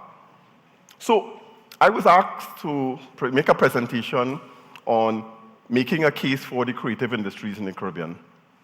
And I've changed my title to Unleashing the Creative Economy in the Caribbean. You can understand why. So, it must have been about 10 years ago. I was in China. I was invited to a conference on the creative economy. And we were being hosted by John Hawkins, who coined not only the term creative economy, but he also coined the term orange economy, which was referred to by our CAF representative earlier. What was striking about that meeting was two key things. One, the importance that the Chinese government had put into the creative economy. They had hired Mr. Hawkins, and he had been working with them for several years to build out a strategy for the creative economy. If you fast track, and this is when I was doing work in Paris for the OECD, I had to oversee the research on China, and particularly the city of Shenzhen. Shenzhen accounts for somewhere between 20 to 25% of the export earnings of China. 50 years ago, Shenzhen was a fishing village with 40,000 people, 50,000 people. Now it's a population of 18 million. 10% of the exports from Shenzhen is creative industries. All the companies are there. Huawei, Tencent, you know them. Now, the thing about it is that the Chinese also were very clear. They wanted to build upon their strengths. So, Chinese culture was going to be the linchpin of that strategy, where they would also bring in foreigners, like Mr. Hawkins and whoever else was skilled, to facilitate. What has happened in that time frame, only 10 years ago, is the rapid rise of the digital creative economy. Everything has gone digital, and it's escalating. So, 2 years ago, I published a paper on digital creative economy and blockchains. Wow. Now, non-fungible tokens was the big thing in the last year or so. And now there's a lot of debate about AI and how that's going to impact on the creative industries.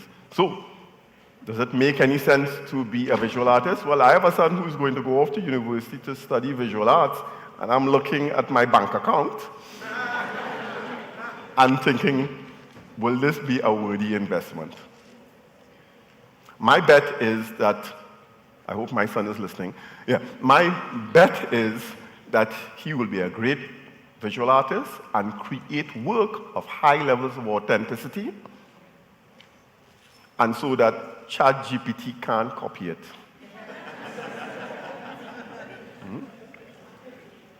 The issue, though, is that for many developing countries, the challenge is that we are still thinking of the creative economy in an old framework. So in the good old days, when I first started working on this, creative industries were basically cultural industries.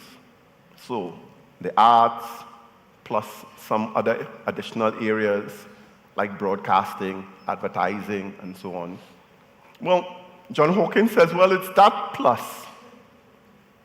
So the importance of intellectual property has been brought into the equation to a greater degree.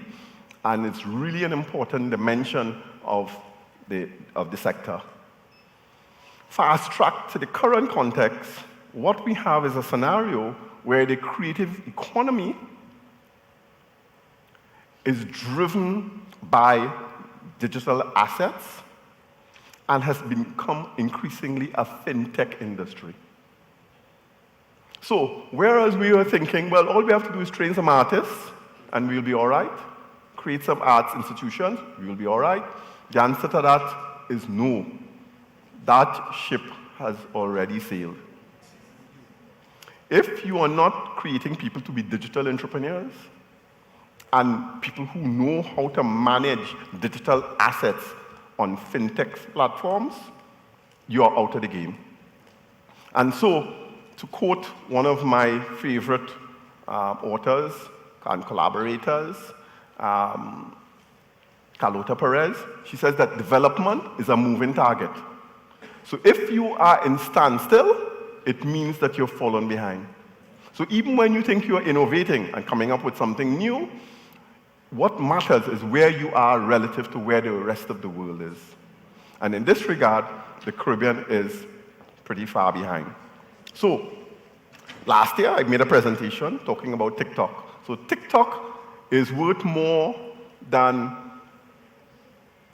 the 8 top airlines in the world combined.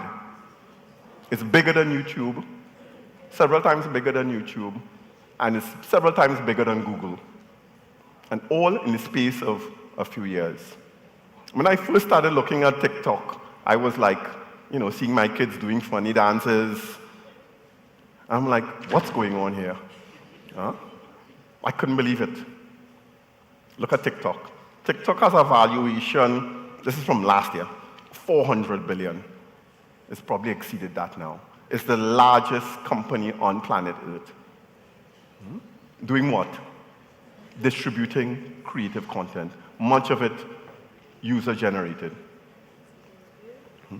So, Orlando did a really good job this morning of presenting what are the key elements of the creative economy in terms of the sectors. In my research, what I do is I adopt a principle called follow the money principle. Because if you look at sectors, you may miss what is the emerging sector. So what I do is I focus on where is the money. And the money is being earned and generated in 5 key areas, in goods, creative good. So my suit, what's her name? Miss Etienne was referring to her outfit being produced by a designer here in St. Lucia. That's a creative good. Huh? Did I say St. Lucia? Did it, because that's a Freudian slip. I used to work in St. Lucia. So that's for my St. Lucian brethren. Yeah. So the creative good. The designer that created or designed the jacket, I presume it's a jacket, would generate services. So design services is another component.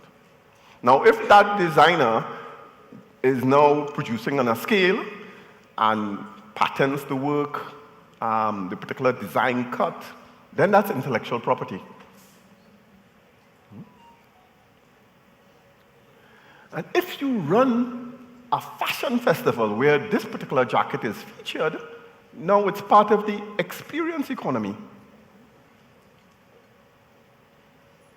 And last but not least, if you then create that jacket and put it into a non-fungible token, you're now entering the data economy. And as they say, data is the new oil. The thing about the creative sector is that it doesn't produce final goods and or services. So when I was taught economics at secondary school and at university, the premise of the widget economy was the framework by which we understood the world. And that was a heuristic device that we were using. That notion is out the window and has been out the window for a long time. We're still teaching people widget economics when the world has shifted in multiple ways. So, the creative economy is a circular economy. A good can generate a service can generate intellectual property, experiences, and earn data, or what we call data monetization. So, what are the key messages? So, the digital economy creates multiple income streams that have strong potential for economic and trade diversification in countries like our own. It also creates new forms of employment and entrepreneurship. So, for example, particularly for the youth, and you have to forgive me, I experienced some of this new economy through my children. So every so often I see a strange car pulling up to our house and somebody dropping out and making a message, and my children walking out the door and paying somebody money for something.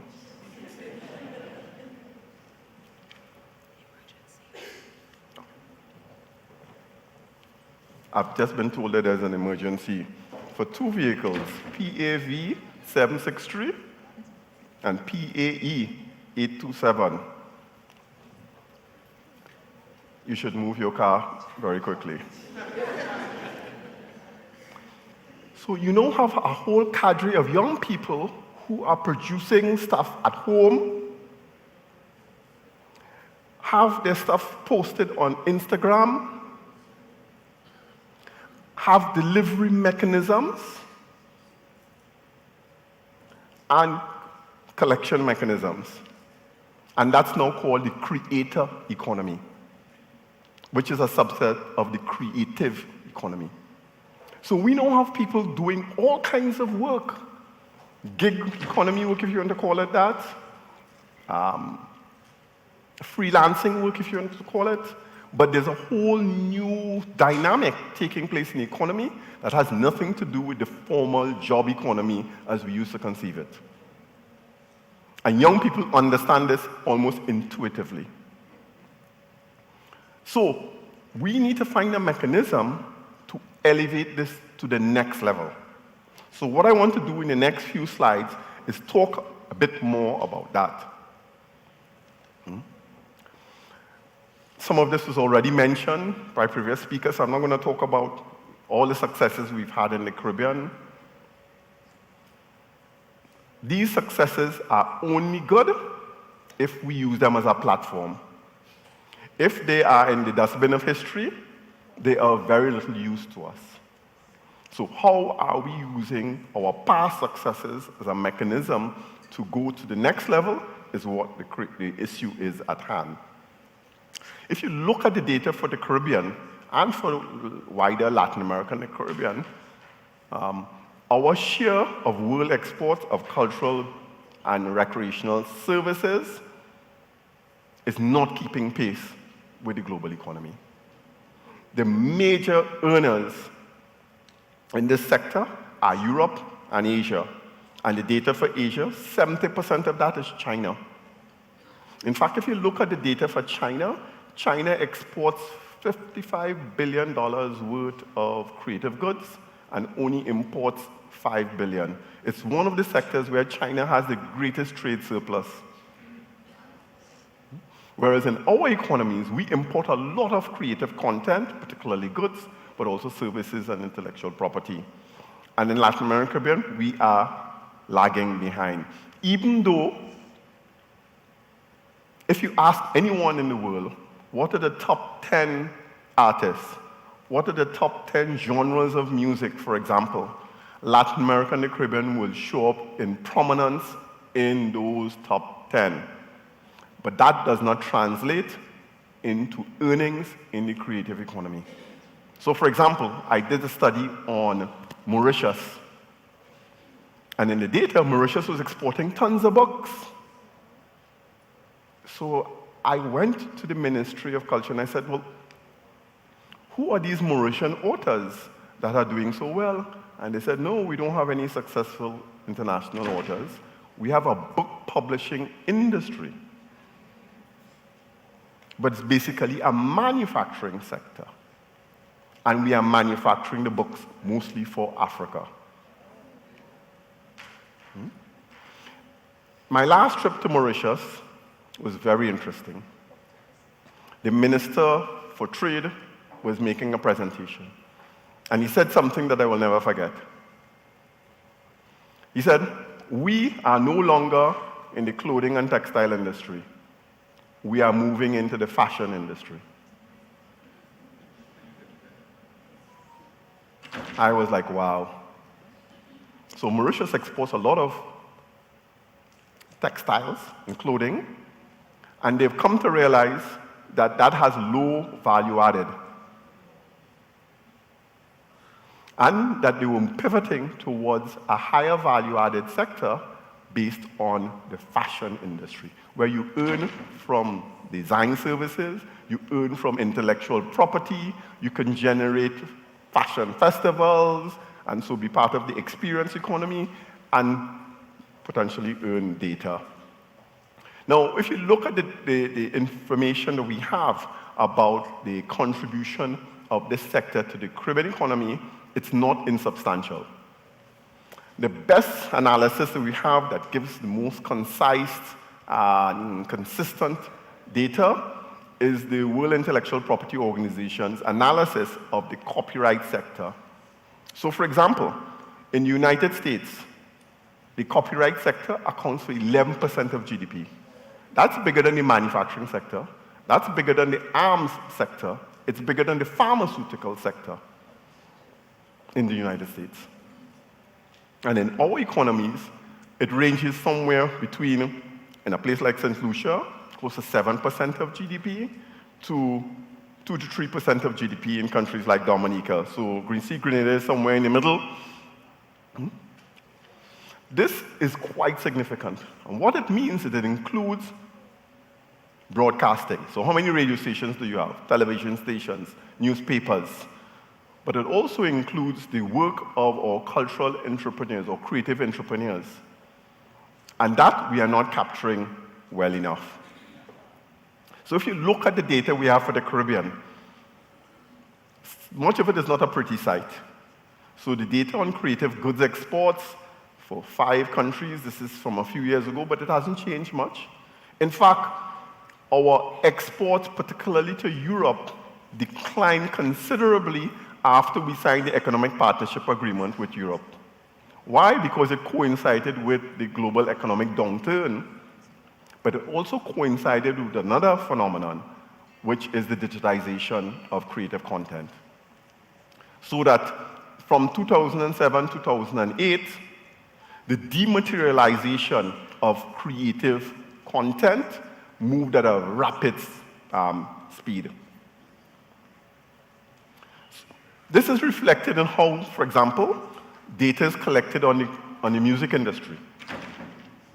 So if you look at it, in the good old days, we just used to count, the goods. So CDs, records, tapes, remember those? Yeah. But now you're counting track downloads, full album downloads, other downloads, subscription services, ad support, video streams, total streaming, mobile penetration, etc., etc. In fact, there are 120 different ways to monetize music.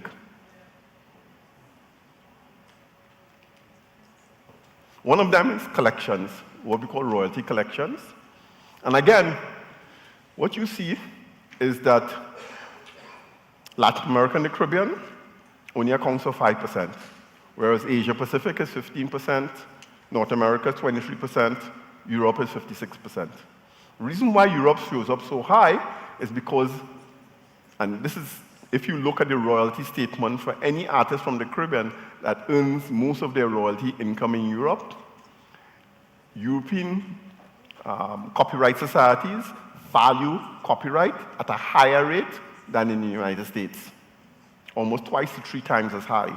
And so that's why they earn a lot. In fact, the difference between Europe and the developing world in terms of monetizing copyright is the tune to almost 40 to 50 times higher per person.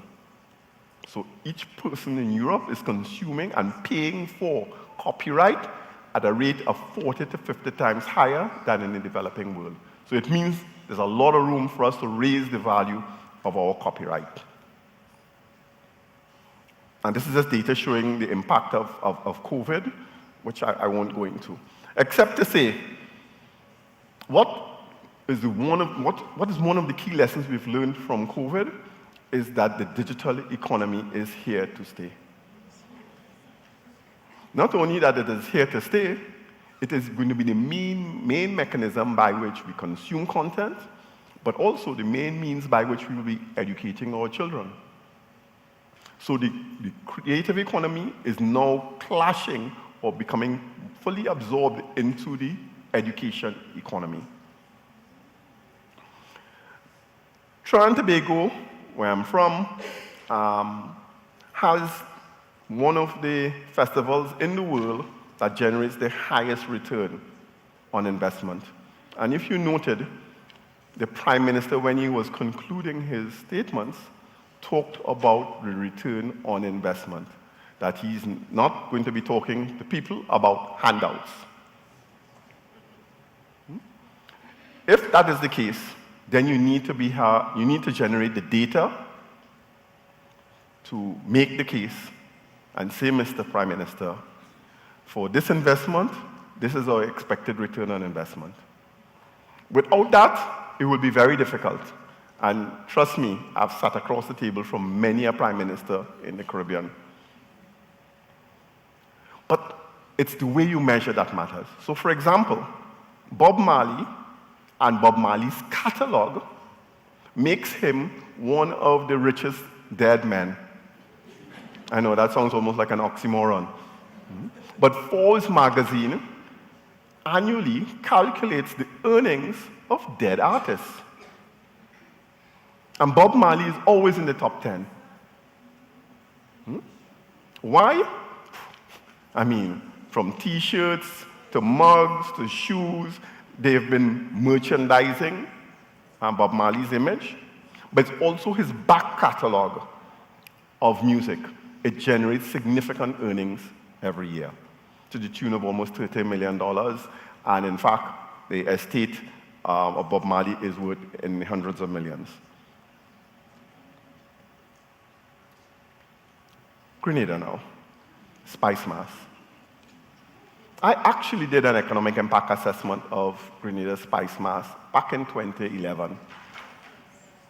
And back then, we identified, even when we had very little data and a conservative estimate, that the return on investment on the festival was 110%. We also found that the private sector support for the festival was 150% of what the government had put in. Mind you, a lot of that was not just cash, it was also in-kind services. What we also found is that the satisfaction level for both visitors and for attendees of the festival were very high. To compare with the World Creole Music Festival in Dominica, which I've also done a study on, Trinidad Carnival, St. Kitts Music Festival. I've done studies on all of them. So, where do we go? This is a diagram that I've been using for the last few years. In fact, it was published in a study that we did for carriacou when I was working at UWI as the World Trade Organization chair. So that's a few years now, 5 or 6 years ago. And what we were suggesting is a very, I would call it, sophisticated mechanism for investing in the creative sector to do two things: service the growth of creative entrepreneurship, but also service digital entrepreneurship. And the two need to go hand in hand. From crowdfunding to angel investing, debt and equity financing, trade financing, IP financing, IP branding are all mechanisms that can be leveraged to finance the sector. As it now stands, we think only in very narrow terms about financing. So we need to innovate in how we finance the sector. Another component of this diagram is how do you leverage capabilities in the sector. Now, not all firms or not all creative entrepreneurs are at the same level. So what we suggested is you need to create startup camps for early stage entrepreneurs. Those who move beyond that create clusters, then incubators, accelerators, and you create a market integration program. I've been doing this with one of the companies I'm the chair of, which is Caribbean Tales. We've been in operation for 15 years now. We operate in Toronto, we're in London, we're in New York, and we're in the Caribbean. But I see this happening with other players. I just came from the Boca Slit Festival in Trinidad. And if you look at the success of the Boca Slit Festival, it has generated a whole cadre of young authors, not only from Trinidad and Tobago, but of across the region. So festivalization is a really important strategy for generating growth in the creative economy, and particularly in the youth economy. Key to this, of course, is intellectual property value capture. And what do I mean by that? The creative sector generates intellectual property in multiple spheres. It's not just copyright. It could be patents if it's a manufactured good, but it also generates what we call geographical indications. And so you could then tie that into some of your agro-processing. For example, Marshall Montano has a chocolate that he's selling. So he's using his intellectual property branding as part of that process. So I'm arguing that festivalization is a really important branding strategy for the Caribbean, and why so? This is one of our strengths. It means that people have to come to us on our terms. And who doesn't want to come to the Caribbean to visit? Especially when it's particularly cold up north. But there's another component to this.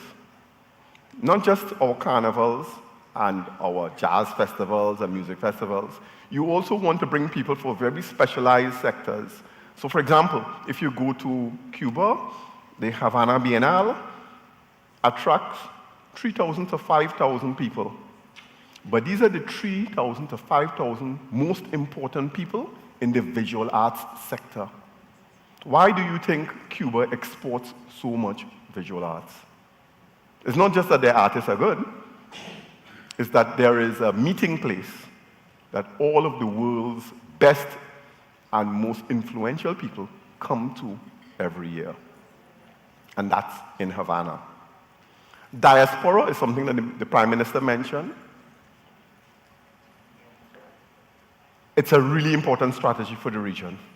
Remittances outpaces FDI, or foreign direct investment, and aid by multiple levels.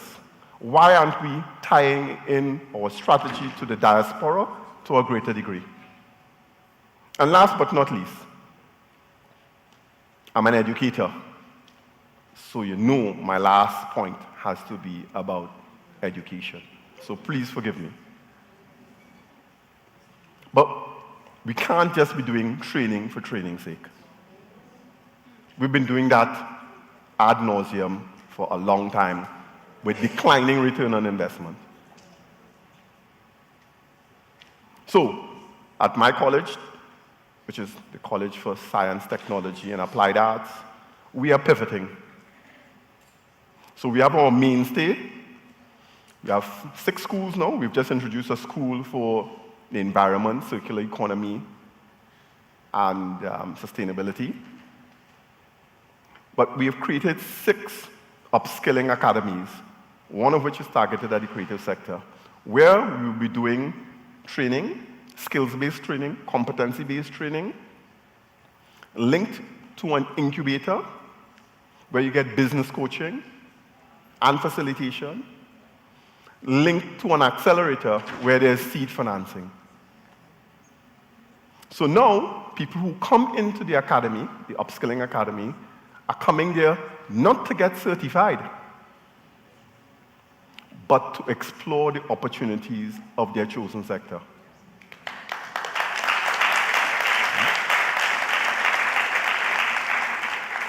We need to ramp this out. And I can tell you, I've been a beneficiary of these kinds of services. There is nothing more important than having a business coach. It's worth more than the money. There's nothing more important than having someone who could network for you and get you into the right doors abroad. And there's nothing more important than having a champion at home and in the region who can make the policy change.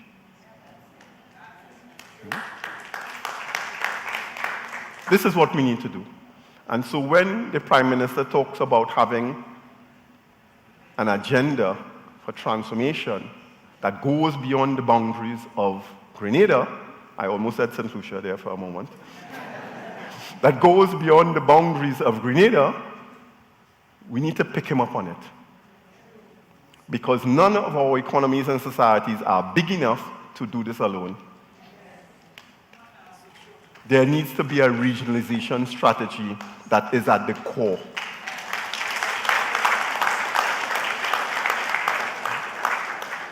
I want to leave the stage now or invite comments or questions if we do have any time. I know that time is against us.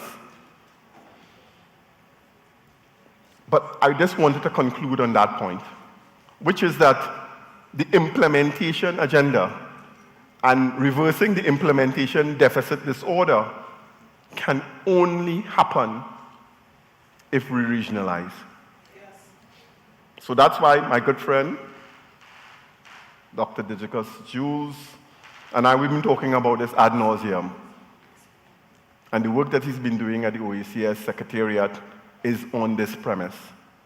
We need to ramp it out across the whole region, and to include Dominican Republic, Haiti, countries, Cuba, all of Central America. Because, you know, you go to Colombia, and they talk about their Caribbean cities. And so we need to be thinking bigger than we are currently thinking. So, on that note, I would like to invite any questions or comments. I hear that there's a mic somewhere out there. I don't know how much time we have. Ms. Etienne, can you advise? 3 minutes. We have 3 minutes? So that's one question. Dr. Jules seems to have a question. You can take the microphone in the middle, in the aisle. Or you can use your teacher voice. Just to respond to Dr. Nurse's point about regionalization, he did indicate that that is where we'd like to go as the OECS. And it's very clear that in this brutally competitive world, no matter how well any individual country does, as a region, we are not going to go forward if we don't work together. So a lot of when I make my presentations later, you will see concretely what we are talking about.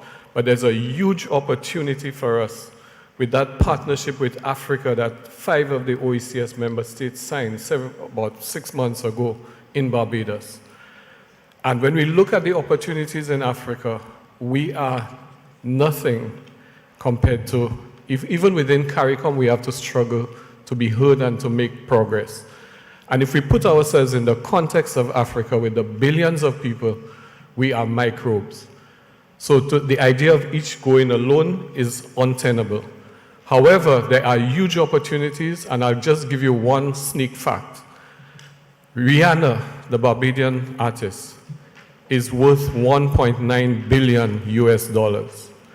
The economy of Barbados, the GDP of Barbados, is 4.1 billion US.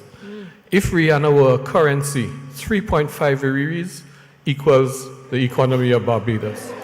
The question I want to leave to the creatives here is how many undiscovered Rihannas are there in the OECS, and whether Africa provides us with that opportunity. 3.5 Iriris equals what?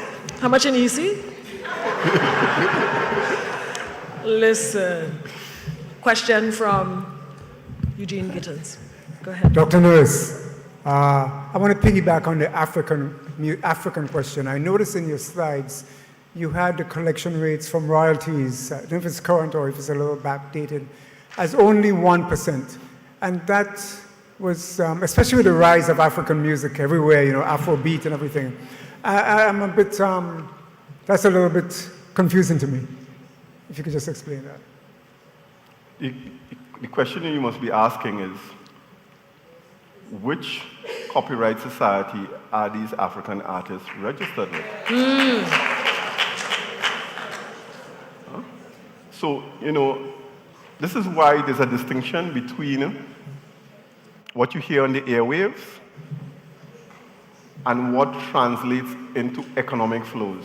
Yes. Remember, I started off my presentation by saying my methodology is follow the money. So, although Jamaica has more artists and more globally recognized artists than Trinidad and Tobago, the copyright income that Jamaica gets is a paltry fraction of that generated in Trinidad and Tobago. It's true. Because most Jamaican artists are either members of ASCAP, BMI, SESAC, and the ones in the UK, I can't remember, PRS, and in Germany and wherever. The money doesn't go back to Jamaica. Yeah. Okay, so whereas a large share of the artists in Trinidad and Tobago are registered with the Copyright Society in Trinidad and Tobago, which is COT. So, when you look at the data is a reflection not of what was on the airwaves, it's a reflection of what is collected in the various national territories. One more question from our audience. Hello, good day. My name is Callum Broadwaite, also known as Jules the Voice. I'm a chef, local artist, and also a manufacturer here in Grenada. My question is on manufacturing. We have a problem that we in this part of the world don't own a mechanism for intellectual properties when it comes to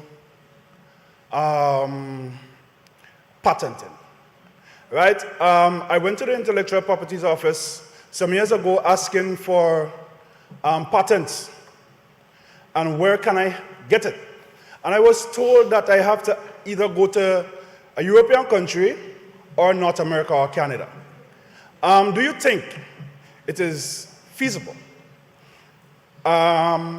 for this region to have our own mechanism where we can patent our own goods and services so we can send it out to the world? Excellent question. You should be asking Justin Koo that question. So if you go to his panel this evening, he will answer that far more effectively than I can. Not so, Justin? Yes. Good. And that's a good response, a good getaway response as well. But let me put it this way. I've done some work on this area because I do work on innovation and intellectual property. And that's to put it in perspective.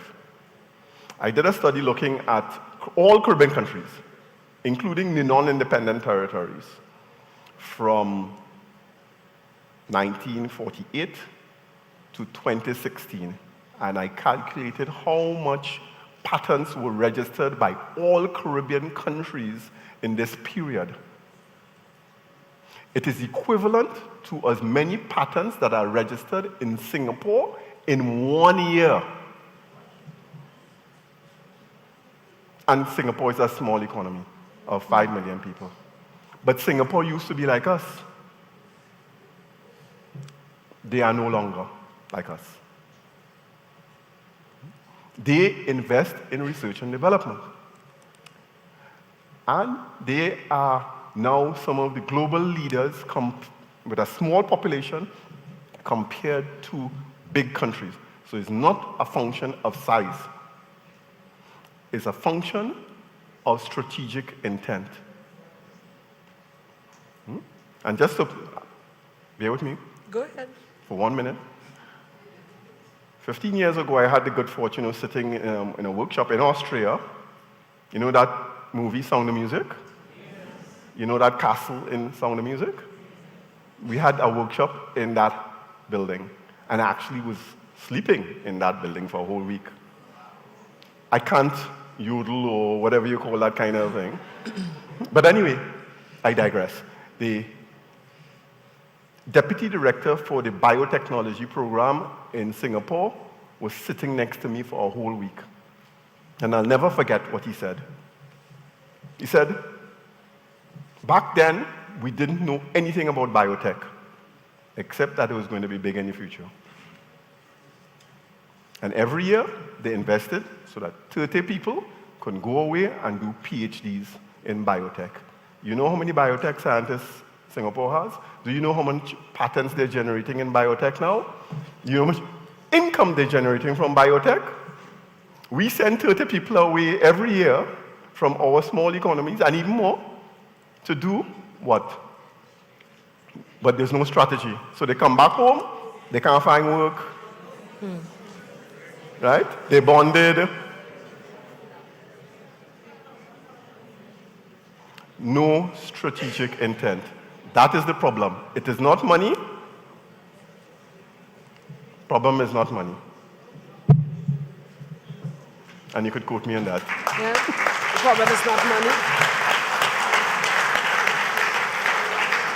Because we are pressed for time, I'm going to, with your permission, sir, ask anybody else who has a question to ask you during lunch. Is that okay? You mean to buy me lunch? And you could buy him lunch as well. And a drink. Or a drink. I was about to say so. Dr. Nurse, excellent presentation. Let's give Dr. Nurse excellent. I know he called Grenada St. Lucia, but you're going to let that one slide, right? Ladies and gentlemen, I know your tummies might be rumbling. Mine was. Lunch will be served at the Trade Winds restaurant. That is one of the main restaurants in the hotel. So if you exit through that back door, you should be able to find your way to the Trade Winds restaurant. Enjoy your lunch, and I'll see you back here at 1 o'clock. Okay, 1:15. Grenadians. Only eat and come back. We have lots more in store, panel discussion back here after lunch. So see you after lunch. Have a wonderful break.